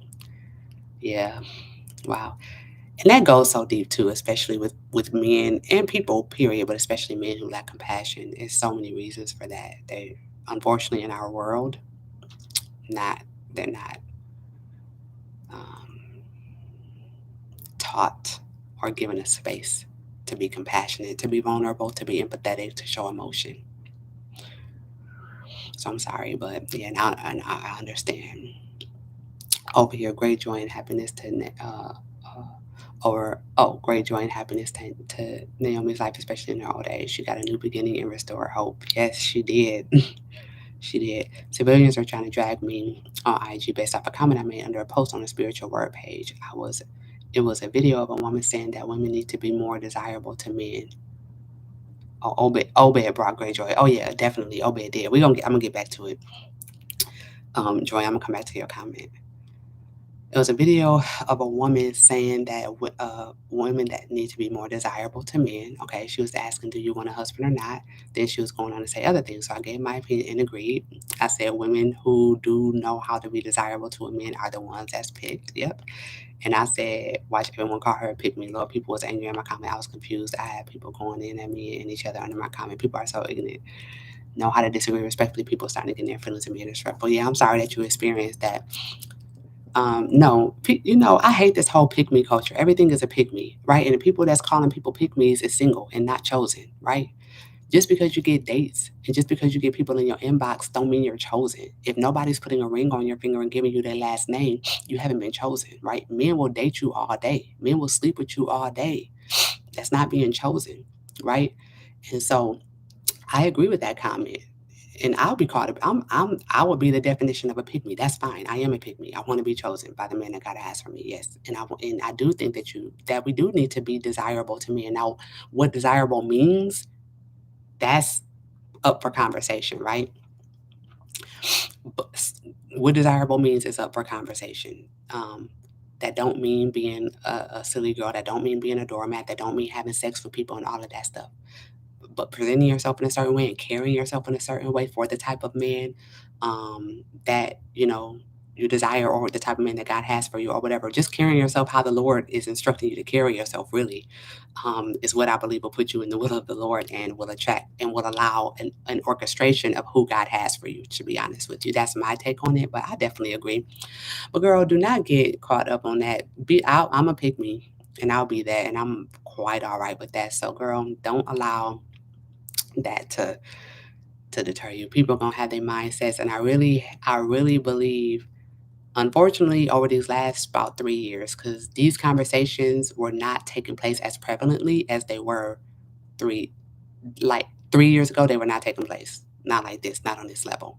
The rise of TikTok, the rise and unfortunate fall of Kevin Samuels, and a couple of these other dating or relationship or financial coach gurus that's circulating in YouTube and TikTok got the people panties in a bunch and got people minds all twisted, and it's really unfortunate. You do need to be desirable to men. Okay, but back to the questions, back to the chapters. Oh, let me see. Miss Bernstein said, yes, love is important because scripture states husbands are to love your wives. Exactly. Thank you. Love matters. Love matters. No wife will be, there's no healthy wife. I don't believe healthy marriages can exist without love. And I don't believe that a truly sane, stable wife can be healthy without being properly loved by her husband. I don't care how much money he's spending on you. Unless you're traumatized and you just found a way to shut off that part of you. But Um, okay. One was like, but she not even married. She picked and picked over, blah blah blah. Girl, bye. I'm gonna answer. I'm gonna give you my answer to the discussion question, Joy. I'm gonna get back to the chapter too. I just want to get through these comments. Um, then a lady was like, that is not true because I did everything and changed my ways and still got cheated on. Yeah, I'm missing the point. They are missing the point. And on my previous dating page, which I took down, I made a video that went crazy viral. I don't say viral like that because who cares? But I mean, it turned into a big conversation. I mean, um, about when actually I did a duet. I stitched somebody else's, another content creator's video about women say that they do everything for a man, right? But still get cheated on. So I stitched a video on that, giving my perspective on women who do everything for a man but still get cheated on or don't get treated well. And it's like, our definition of doing everything for a man, A, often is not everything that the man wants. And B, it's often just not what the man wants. We do what we think is best. We do what we want to do and we don't listen to men, right? And I'm saying I was speaking I was married at the time, so I'm speaking as a wife even, and those are things that I had to learn, but even just period. Um, Oftentimes, you know, women do what women think is best. Women speak their own language as to what they think is best for their man, as if he's a child. A man it could be his birthday. You say, babe, what you want for your birthday? What do you want for your birthday? I want to go all out for you. I want to do, it's your day, king, and I'm just gonna love on you, and it's just whatever you want, you can have. And he like, you know what? I just want to chill. I'm tired. I just want a hot dog, um, a Sprite, and I just want to lay in the bed all day and watch the game. That's it. In our mind, what most women will do, and this is just an example, what most women will do is, okay, he just being humble. He don't really want that. I'm gonna go all out for him because he's just so good to me and I just so love him. So I'm gonna go get him some shoes and then I'm gonna sit up here and plan us this day at this dope restaurant because I feel like getting cute. And then I'm gonna buy him this watch because I know he been wanting it. And then we're gonna do this and I'm gonna put on my favorite lingerie and then I'm gonna make sure that I do this for him and then I'm just gonna give him the best birthday ever. Oh my God, he's just gonna love it. And then you do all this for this man and then he like, thank you, but where my hot dog? I just wanna just wanna eat a hot dog and watch the game. Like I don't wanna do all this, right? And then the woman will get mad. Well, you ungrateful, and I did all this for you. He didn't tell you to do that. The man wanted a hot dog, you know. And that's just a very simple example, but it's like that's kind of what we do. So like we do all of this, like so I did all this. I changed my ways. I changed up my hair, and I did this, and I bought him this, and I gave him this, and I did this, and I had sex whenever he wanted to, and I did this, and I gave up this, and I did that, and I did that. A, who asked you to do that, first of all? And then B, who said that you had to do all that in order for him to accept you or to be faithful towards you? And then C, if he was, I'm quite sure if we asked that man, why did you cheat? Why did you turn and start giving your attention elsewhere? 9 times out of 10, it ain't gonna have nothing to do with anything that she did. None of that extra stuff that she did. It's either gonna be just because he just wanted to, um, or because there's something deeper, like a character trait. Outside of what you do, there's a character trait that was driving him away, right? So we have to get out of this mindset that I did everything for him and then he left. I did everything for him and then he cheated. Well, what was everything? And did he ask you to do that? And then sometimes we be putting ourselves out there doing everything, trying to hook a man and trying to keep a man and trying to be chosen when you overextended yourself in the first place and nobody told you to do that, right? You literally created yourself as a doormat so he could walk right over you, you know? So anyways, I know that wasn't and like you said, that wasn't even the point of your comment, but that's automatically what women go to. And that just made me think about that video that I did. That was sometime a year ago. But anywho, so yeah, but people, when you get in those type of conversations, you definitely got to have some thick skin, not get your feelings hurt because people got their opinions and people are going off of viral opinions and things like that that really don't make sense when it all boils down to it. And it's really not healthy. It's really toxic. It's dark energy.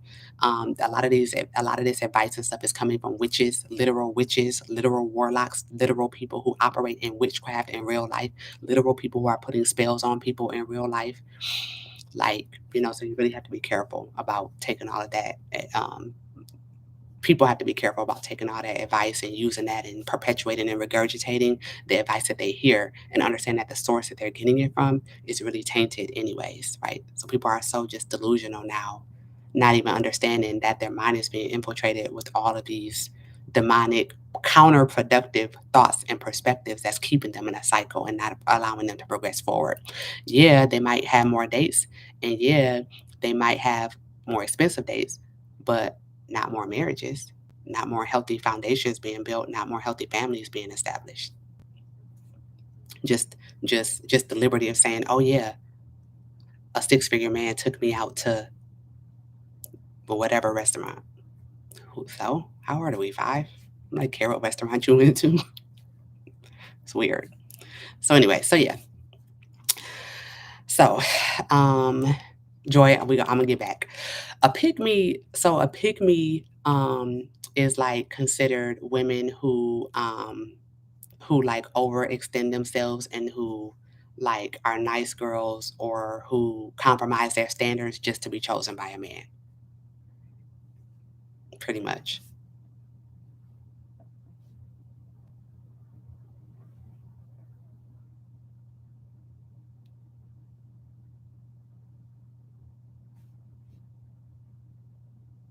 Her main goal is to get attention by men. It says, essentially, a pick me is the main goal is to get the attention of men in her orbit by pointing out all the ways in which she stands out from other women and basic feminine interests. Instead, they focus on stereotypically masculine activities and opinions, whether they truly prefer them. So, so it's like she make it a point to kind of down other people and how she set apart. Like, oh, I don't wear makeup. I'm natural, you know. I know men love natural women, like they'll consider that a pick me. So people who just kind of intentionally compromise or set themselves apart thinking that they'll be picked by men. That's what people consider a pick me. But I don't believe that that's true.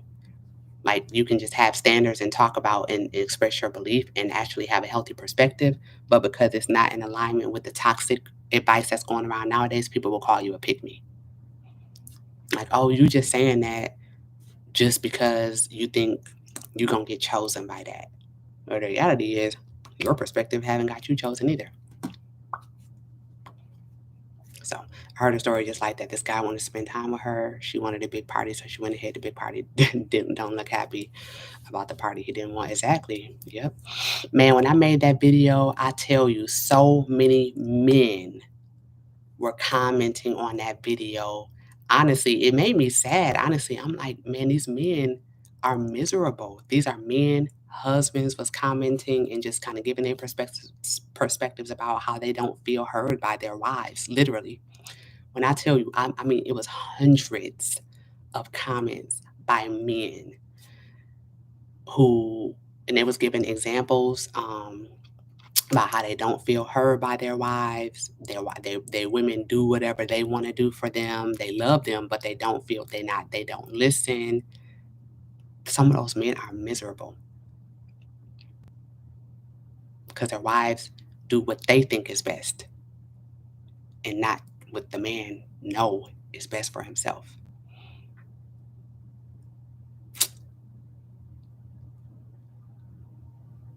You did that this year. You did what this year, Crystal? Wife got mad saying she was ungrateful. Yeah, he was ungrateful. Yep, argument happened. She moved out, went to her mother's house, and now gaslighting. That's so bad. That's so horrible, man. That's so horrible. It's unfortunate, and it's like we don't get it, right? We don't get it. He's not ungrateful. You put this man in a situation that he didn't want to be in, right? And we forget, like this man. I remember this man gave an example of him being. It was kind of like that. Him being. He said he was an introvert, and for his birthday, he wanted to do something. I don't know, and she gave him a big party, and he was not happy. He was not. He did not enjoy himself. He did not want to be there, and she got mad, and and he like, she didn't understand that I didn't want to be around people. And it's like, man, I feel that. Like, we don't understand that men have feelings, men have personality, like men, I don't know why we get into I don't know where we get that we think we know better for our men than they know for themselves. I think the best thing, and just from what I've observed, from what I've listened to, from what I've learned, being with the right man, of course. I'm not saying this is just for any and everybody, right? But being with your man, your husband, the best thing that we can do is learn to listen to them, listen to what they want, listen to what they say they want, and give them that, right? Of course, I'm sure you have some flexibility to be creative and surprise and things like that. But if you specifically ask what they want about something or what they think about something or something like that, give them what they want. Don't think that you know better than them. Best way I saw this man say on one of these discussions, um, the way to his heart is for a woman to listen to him. It seems so simple, but it's one of the hardest things for us to do. But yeah, were you were you offended by his response to the party? Nobody. Oh, nobody cares. Nobody cares. You be thinking that you're doing something because you went to a restaurant, so, or because he bought you a purse, so.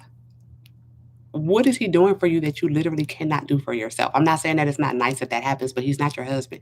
He did. The ultimate flex is not bagging a six-figure man that takes you out to dates or getting a sugar daddy that pays your rent. I mean, that's cool. What a convenient life. But does he love you? Does he value you beyond your body, right? You don't have nobody ring on your finger. You're not carrying nobody other last name other than who your mama or your daddy gave you. What your mama or your daddy gave you. And I understand everybody don't have the same mind frame or the same standard of living, but for women who say that they value themselves beyond the surface, for women who have a kingdom mindset specifically, right? But anyways, his response was the same as the husband story you heard. Yeah. So anyway, so Boaz marries Ruth, and I'm gonna get back to answer that question, Joy. Boaz marries Ruth. So he get to the city gate, right, and he find the first relative that he said was next in line to decide if he wanted to marry Ruth or not. So Naomi, because of being married to Elimelech, she still had the land that they owned and everything like that, right? And so she wanted to sell it, right? And so in order to buy back that land to keep, but the in order to buy back that land, so she wanted to sell the land, right? And um, in order to buy that land, they also had to marry Ruth in order to keep the legacy alive, right? To keep the land in his name. So and we see at first the first relative was like, "Well, yeah, I'll buy the land, right?" And so and so then Boaz was like, "Okay, but one thing, there's a caveat. If you buy the land, you also gotta marry Ruth, right? So that way the land will stay in his name, right?" And so the close relative is like, "Yeah, never mind. I'm not doing that because if I buy this land and it's in his name now, I won't have anything to continue my legacy. I won't be able to give this to my sons. This is not going to benefit me. So, nah, you keep it." So he literally, I ain't gonna say he rejected her because it was never really about her. It's about the land. It's about legacy. It's about family. It's about lineage, right? And so it's literally about their name. So he like, well, if I can't have it in my name, if this ain't something I can pass down to my sons, then I'm good. Right? So then, but that's when Boaz is like, "Are you into any biblical scholarship?" So that's when Boaz was like, um, "Okay, I'll marry her then. I'll take the land, I'll marry her, I'll make her my wife, and we'll do it that way." So, and I don't think Boaz was too concerned about the name because in my opinion, I don't think that he was too concerned about whose name it would be in because he was already established. He was already well off. He already had his land, his fields, and all of those things, right? So I don't think I don't think he cared. But even if he did, I think he was staying true and integral to the order of how things were to go. So yeah. So he ended up agreeing, and um, all of the witnesses, the elders, and everybody around there witnessed the agreement that he made to buy the land from Naomi and to marry Ruth. So, and so again, we see verse 10. He married, what was the reason why he married Ruth?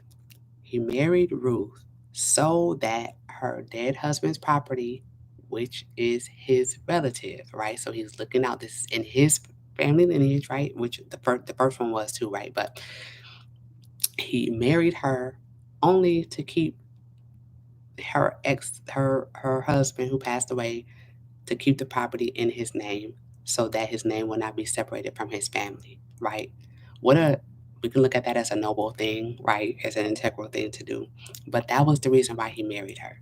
Again, we don't say it was anything to do with love or anything, but he married her out of respect for her ex-husband.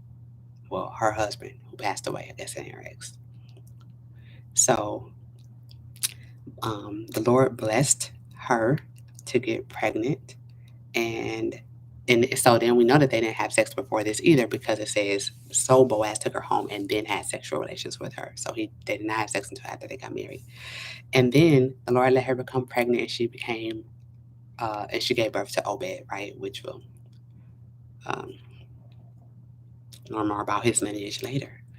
So her giving birth to Obed, literally, like Joy, getting back to the comments and the questions that Joy was asking, because on one of the discussion questions I asked, what do you think would have happened had Ruth not stayed with Naomi, right?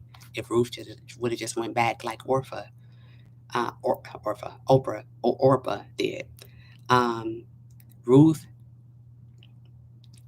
uh, being Ruth becoming the wife of Boaz and getting pregnant and giving birth to Obed, A, for Naomi, we see it literally did restore her hope. And Joy, you said that, right? Said, and so in 15, they were saying, the people were telling her, hey, he will give you new life and will take care of you in your old age because of your daughter-in-law who loves you. So we see how the loyalty and how the dedication and how the genuine love that Ruth had for um for Naomi, we see like how the Lord worked in this pretty much, right? And so and this boy, Obed, right, he truly honorable, yeah. He was one that would help look after Naomi, right? Um, as a grandson. Right. So here Naomi has went through all of these years, or I don't know how long it was, honestly, but this time, right, of feeling lonely, of feeling bitter, of feeling despondent because of the loss that she had taken, losing her husband and losing her two sons, not literally having nobody.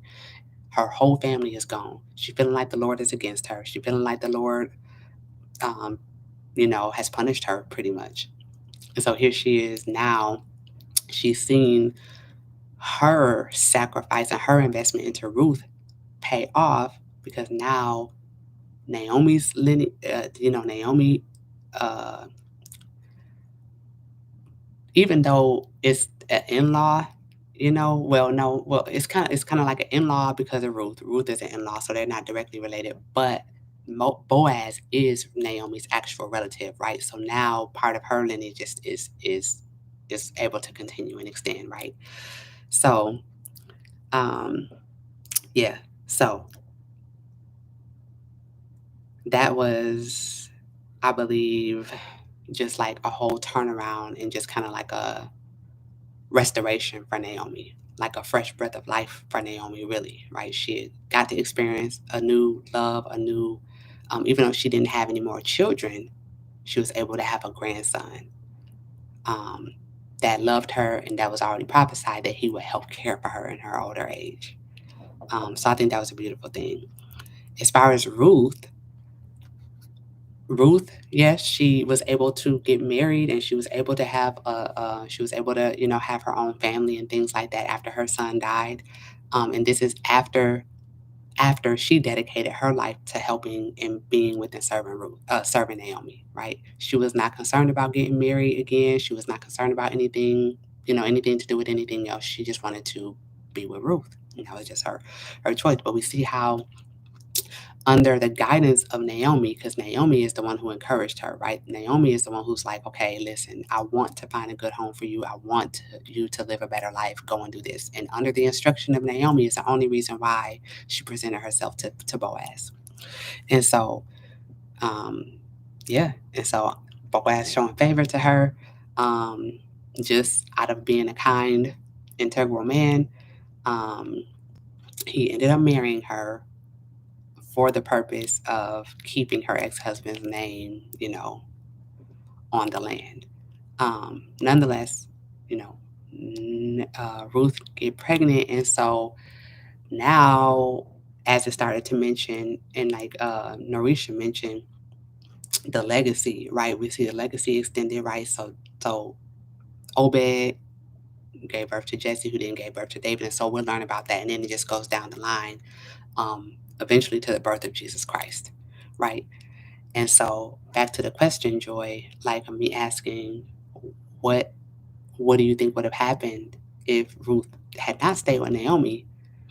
And like you said, Joy, literally, I mean, perhaps we wouldn't have even got to the birth of Jesus Christ. Now, could God have used it to have used another way? Obviously, if the plan and purpose was for Jesus Christ to be born, he would have done it either way.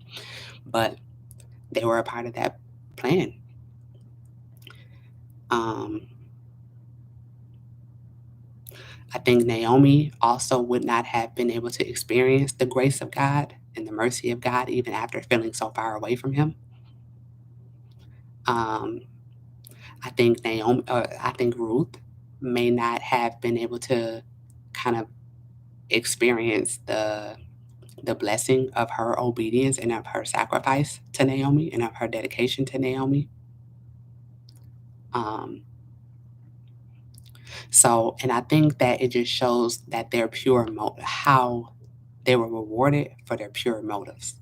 Because nowhere in this story do we see that their motives was to get money. Nowhere in this story do we see that their motives was to get a man or a husband. And even when Naomi was encouraging Ruth to go, to go back home so that she could eventually be married, it wasn't in like a it wasn't in like an immature way. It wasn't like, oh, to go, go and just present yourself and go find you a man, go date and do all this stuff. No, it's just the way things were at that time. You were a young woman, your husband died, right? So that was out of your control. You didn't do anything wrong necessarily, right? You deserve to have a life. You weren't able to have children yet. You deserve to have a husband and to be able to have your family. And I don't want you to miss out on that just because I don't have that no more. So I believe that their motives were pure.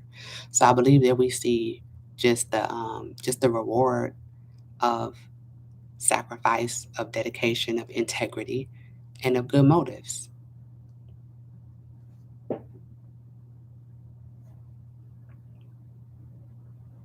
So I definitely believe I agree with you, Joy, that the lineage that eventually extends all the way through Jesus would not have happened.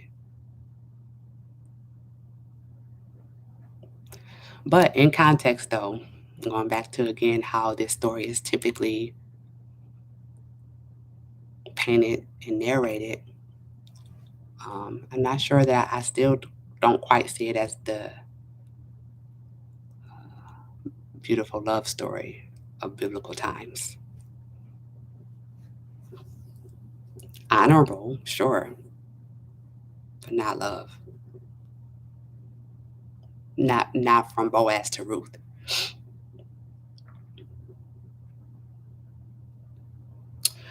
So that's it. That's the book of Ruth. And so we'll get into the story of Jesse and David later on down the line.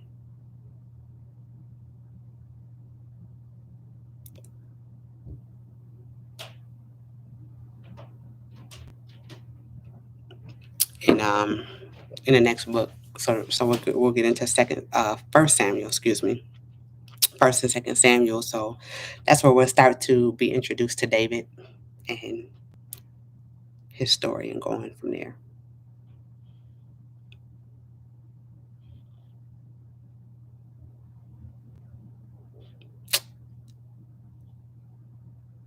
So that's it. Thoughts, questions, perspectives. What do y'all take from this?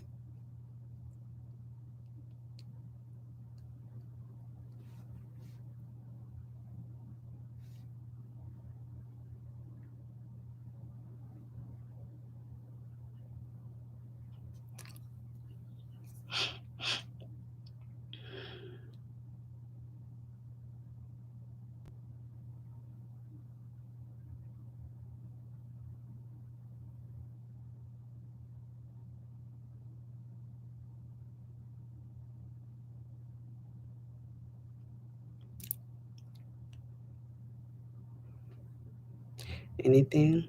Are we good?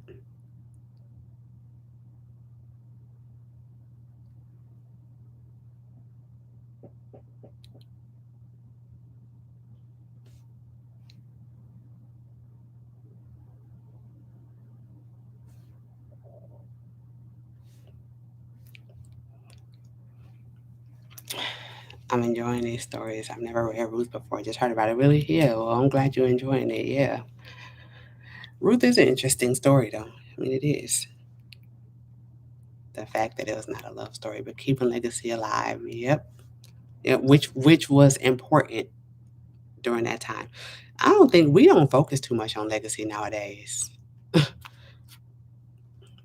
I mean, as a whole, I know I'm not saying nobody does, but as a whole, like when you think about marriage, when you think about family, um, even business, even the way that our economy is, the way that we do money and stuff like that, we are not like as a whole, our culture is not legacy focused as I think maybe should be, I guess. I don't know if I want to say should be because everybody has a right to do things how they want to, but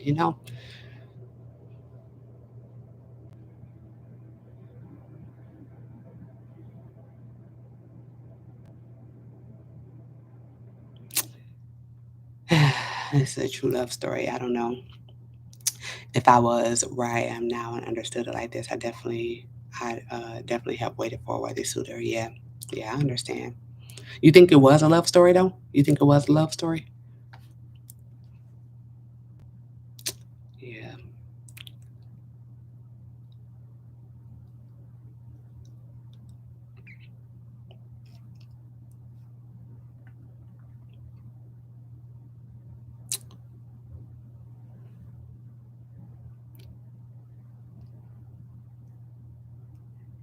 And sometimes um, I don't know.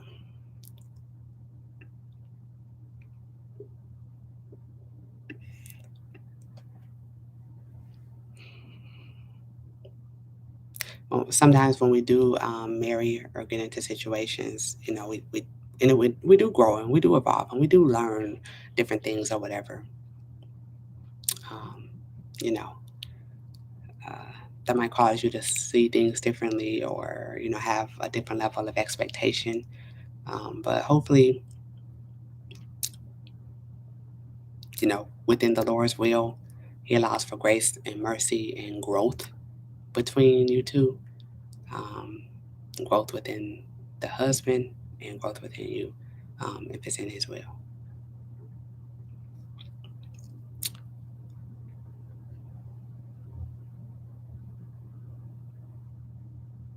I think the way they found each other was beautiful. Yeah, yeah. 'Cause she definitely didn't expect, and in that aspect, she definitely didn't expect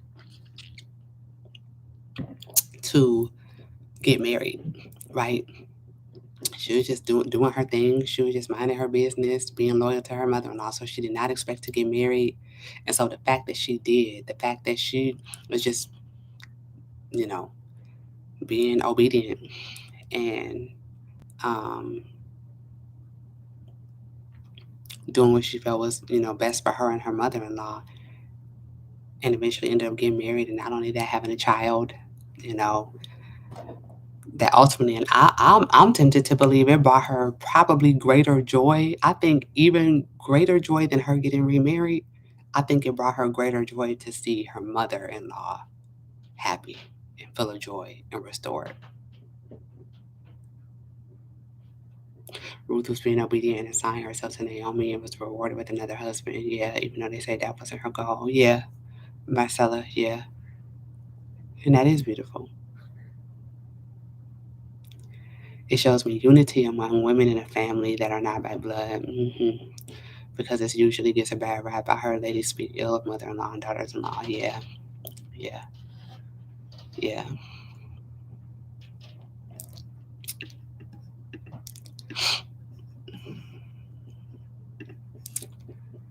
So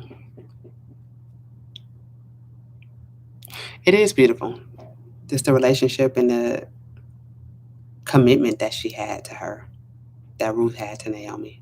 She didn't have to have. Like the genuine love and concern that they had for each other.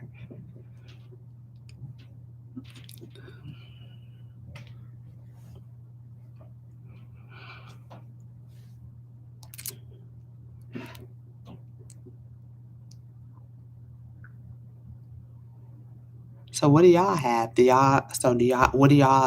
What would you say is, or if any, what would you say is the biggest lesson that you can take away from what we've learned about the story of Ruth, between Ruth, Naomi, Boaz? I'm blessed to have that with my mother-in-law. Happens to be named. Wow, wow, that's dope. That's beautiful.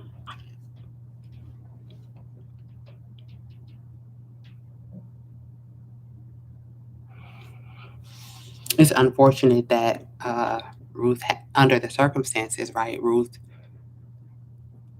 losing her husband and all of that stuff. That's unfortunate under the circumstances in which she had to have this dedication to her mother-in-law. Nonetheless, it's beautiful that they did have that.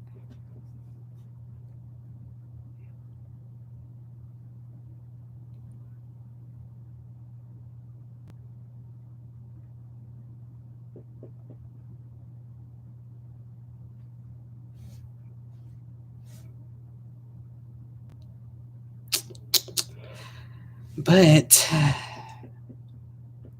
if nothing else, then that is it for today. We will be starting in First Samuel tomorrow. I love that he respected her and the family enough to take care of her. Love may come and go, but respect. Yeah, yeah, that's true. He did respect her enough to take care of her.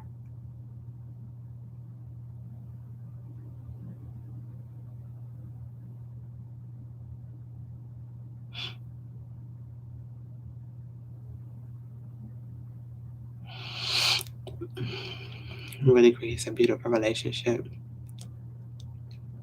I don't,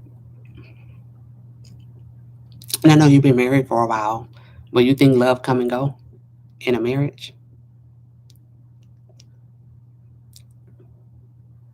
I do believe respect creates a beautiful relationship, but you believe that love comes and goes in a marriage? Walking in obedience in true relationship is possible. Definitely. I love that. Yeah. He wasn't looking for a wife either. Yep. Yep. Okay, yeah, not real love, right? Yeah. I know that sometimes feeling like you like that person can come and go, right? But yeah, I don't think love come and go. I think with genuine love comes respect.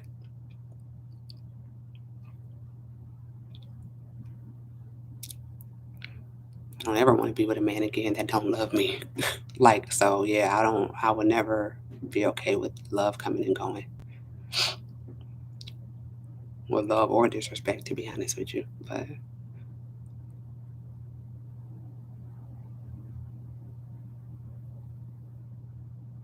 But the respect is love versus emotional.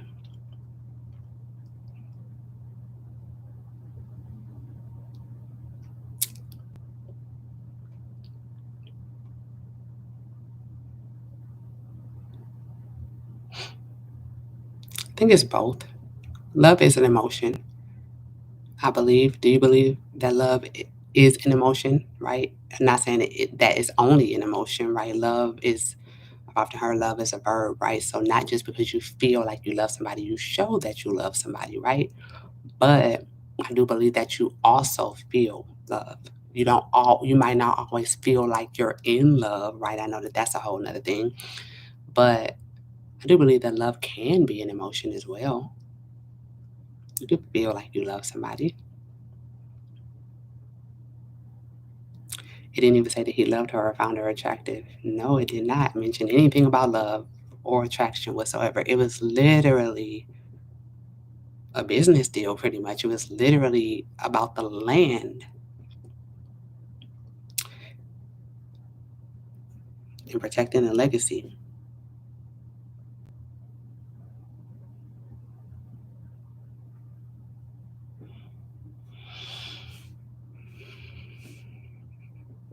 Today it makes you think about your self value, self worth. You don't really even know what you're looking for, what or want until you see what you aren't getting, yeah, and what you've accepted was possible. Man, that's so true, Crystal. Sometimes you don't, and I mean, and unfortunately, I don't think that I personally we have all of these standards, preferences, what we want in a man, what we desire in a man, and all of these things, which is fine. I believe, God gives us desires. Everybody is different, so everybody kind of wants certain things or different things.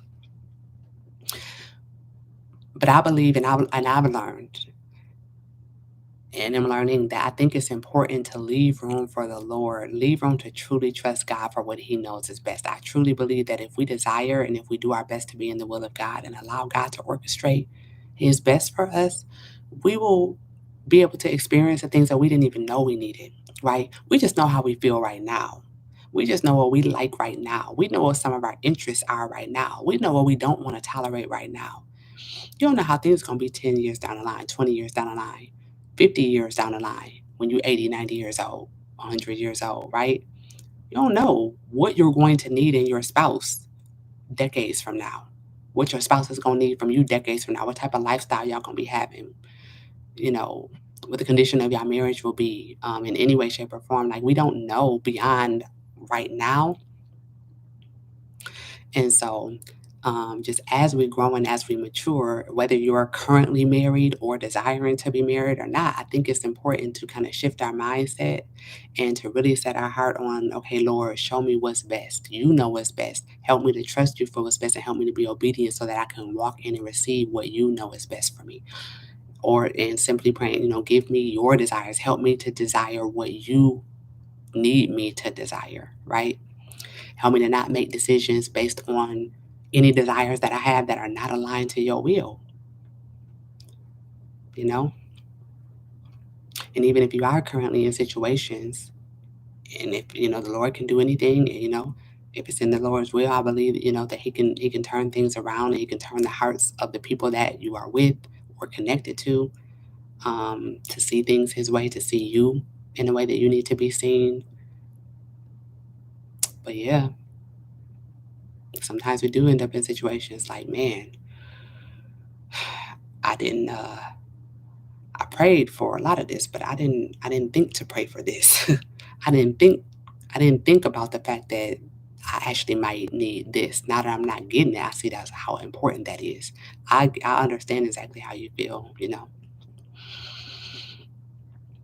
So I do pray that you know, that the Lord intervenes in a way that only He can and aligns that situation to His will. Short story, I came to Georgia on assignment, was going to an event, met this girl on the train, and introduced her to her husband, who I really didn't know. I was at work one day and I was new, and these guys stopped me in the hall and started asking me where I was from and stuff like that. One guy asked me, "Do I have any friends?" And I was like, "Yes." And I introduced him. They are married today. Wow, I didn't really know her either, but I believe now God used me to have them meet. Wow, that's wow, that's so crazy. That's so dope that you was able to be used like that. Wow, wow. And they married. See, I mean, the Lord can work in any way. The Lord can orchestrate encounters any type of way, man. That's dope. Today, let me see. Society puts too much emphasis on romantic love, and that's why people fall in and out of love so easily. I agree with that, Miss Stephanie. I do agree with that. Absolutely, love is an emotion and should definitely be with someone who you love and mutually loves and respects you. Yes, what you said. That's what I mean by love changes. Okay, yeah. No, I do agree with that. I do think that we put a huge emphasis on romantic love as if it's not going to change, right? Just being so happy. You make me so happy. I'm just so happy when I'm with you. Okay, right? And so that's the butterfly stage of dating and relationships and stuff like that when you first meet. Okay. And not saying that you can't be happy all throughout the relationship, but what about in the times when I don't make you happy? What about in the times when I do make you upset? Because I'm probably gonna do something that's gonna irritate you a little bit, right? Or you probably gonna do something that's gonna irritate me or that make me upset or that we might have to there might be a situation that we have to work through or whatever. Then how do you feel about me when you're not happy with me, right? And so I do think that we define love as happiness, and it's so far beyond happiness. It's so far beyond uh it's so far beyond a lot of stuff. So I definitely agree with that we put too much emphasis on romantic love. It might not always feel romantic, but I do believe that it and Miss Stephanie, you can you because you got some years in the game, Miss Stephanie, don't you? You, Miss Bernstein, there's a few people on here. Um like um that even if there are, challenges or whatever to any degree, like there's still a foundational like strength in the commitment, like a genuine strength, not holding on for dear life as if it's killing you, but a genuine like commitment because of the love and respect and the genuine desire to remain committed to each other. Like, okay, we can get through anything. I might not like this right now. I might not even like you right now, but like that underlying like anchor that's keeping you together, like that type of love that won't let you let go, but not to the point to where it's destroying you. But it's like, okay, this is something that we can work through together. It just might not be easy. Or sometimes do it feel like, yeah, nah, this can't be it. This is unhealthy. Does it feel like that? Can it feel like that? Rather, I ain't gonna say does it. Can it feel like that at some points? I can only imagine, and I pray to the Lord that I'm able to experience that. I would love to experience 70 years, 70 years of being married and all of that stuff. That's beautiful. Um, but after years and years and decades and situations, I'm sure lots of things are experienced. Not necessarily all bad, you know, beautiful things that allow you to grow together.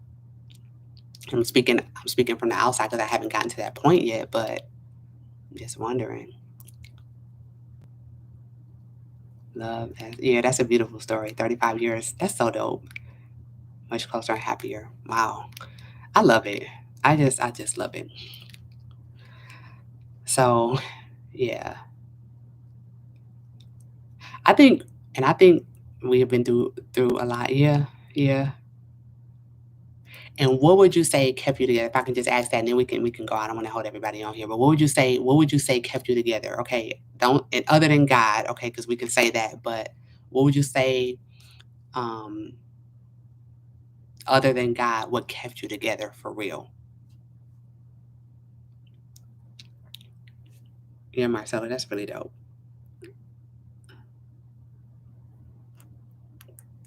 Wow, and it's just think like even small things like that. It's like wow, God really used you to create a whole, to be a connecting point of a whole union, a whole family, a whole legacy. Like that's not a small thing. It's really not.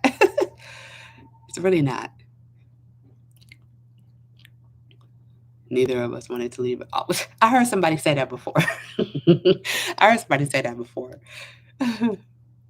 My parents celebrated 50 years. Wow, yeah, of marriage on Saturday. Seeing many trials and tribulations along with happiness. They don't always look like they like each other, but they're still going. Yeah, I've heard that though. And I've plenty of stories of marriages overcoming tough times, overcoming, pending divorce, one or the other leaving and then coming back. I've heard of stories where people got divorced and then got remarried and things like that. So I know people go through different things, but I don't know.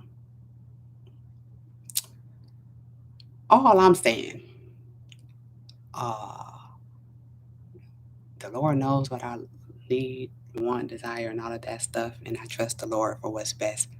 I want to be loved by my husband, okay? I absolutely want to be loved by my husband genuinely. I want a husband that genuinely loves me, loves Ashley at her core for who God created me to be. I'm just saying, I don't want no marriage without love. That's not me. That's not my portion. I don't believe the Lord created me to be able to handle that. I couldn't handle it. So I said I wasn't gonna reference that marriage no more. But I'm just saying because we on the topic, I don't know how Ruth did it. Maybe he did love her though. Maybe he did. Maybe Boaz did love her and it just wasn't mentioned. You know.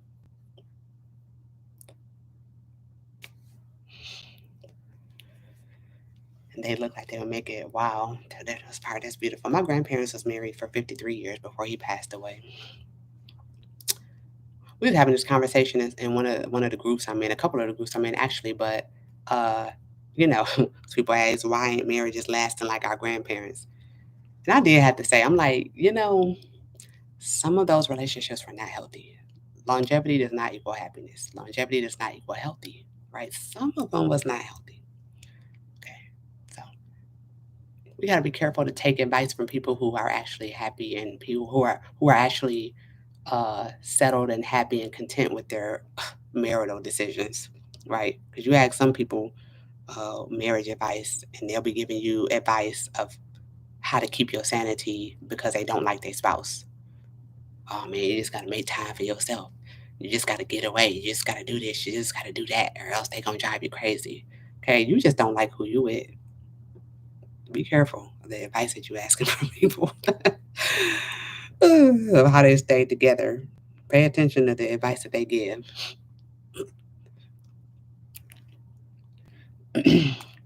They had two kids while the mother You the godmother of one.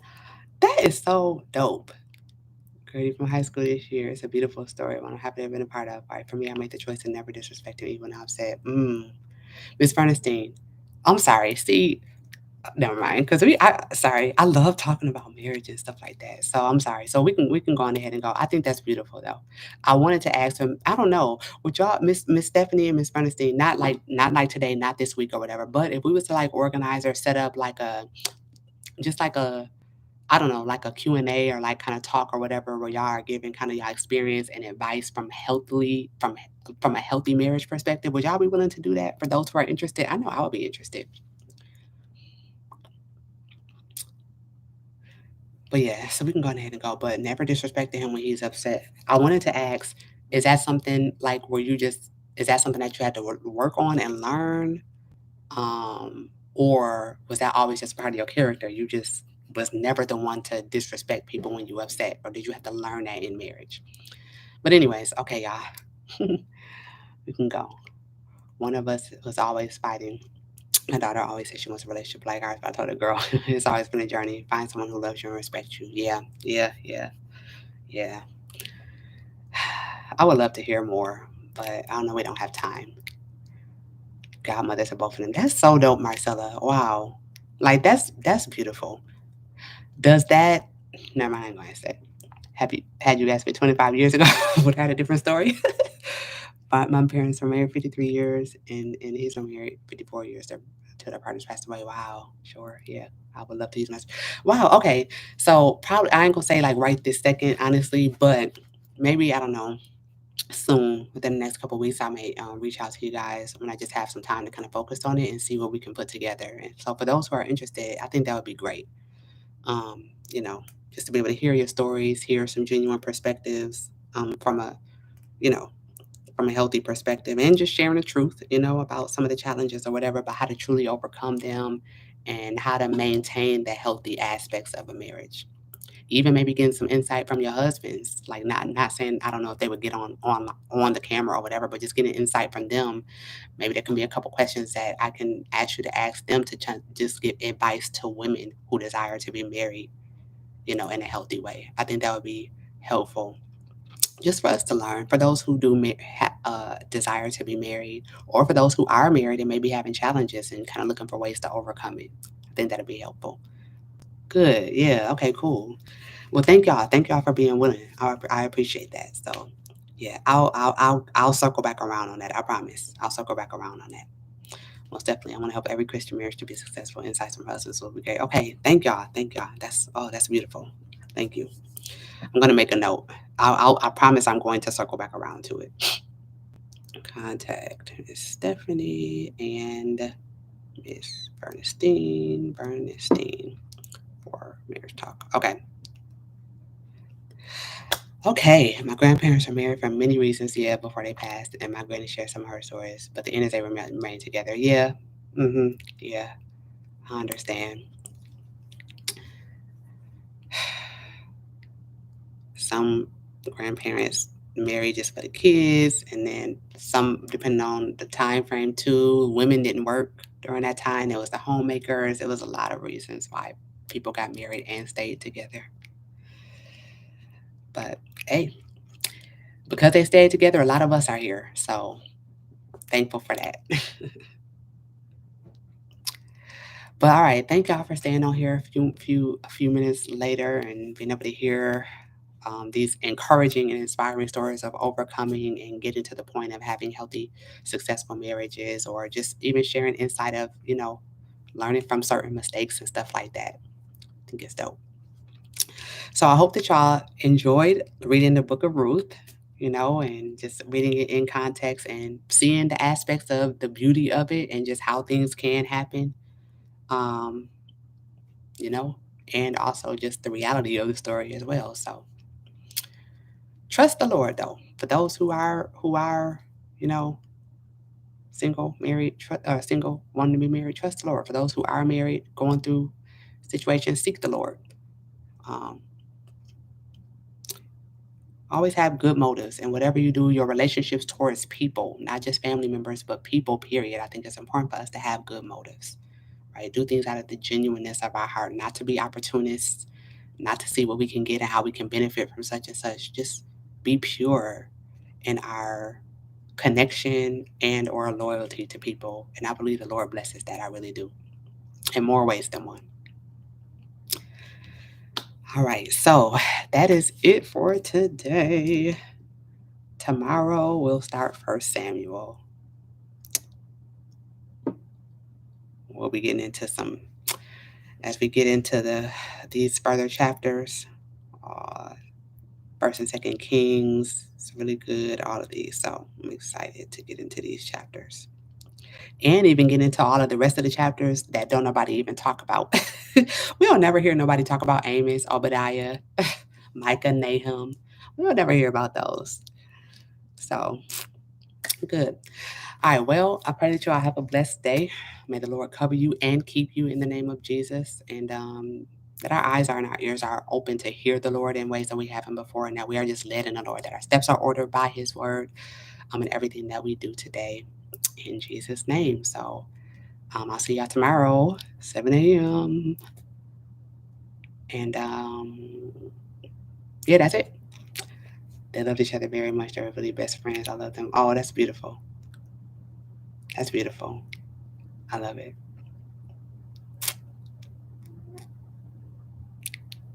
I love it. Thank you for sharing, Crystal. I'm sad. I mean, I'm sad to hear that they passed away, but that's dope. All right, y'all have a good day, y'all. See y'all tomorrow. Bye.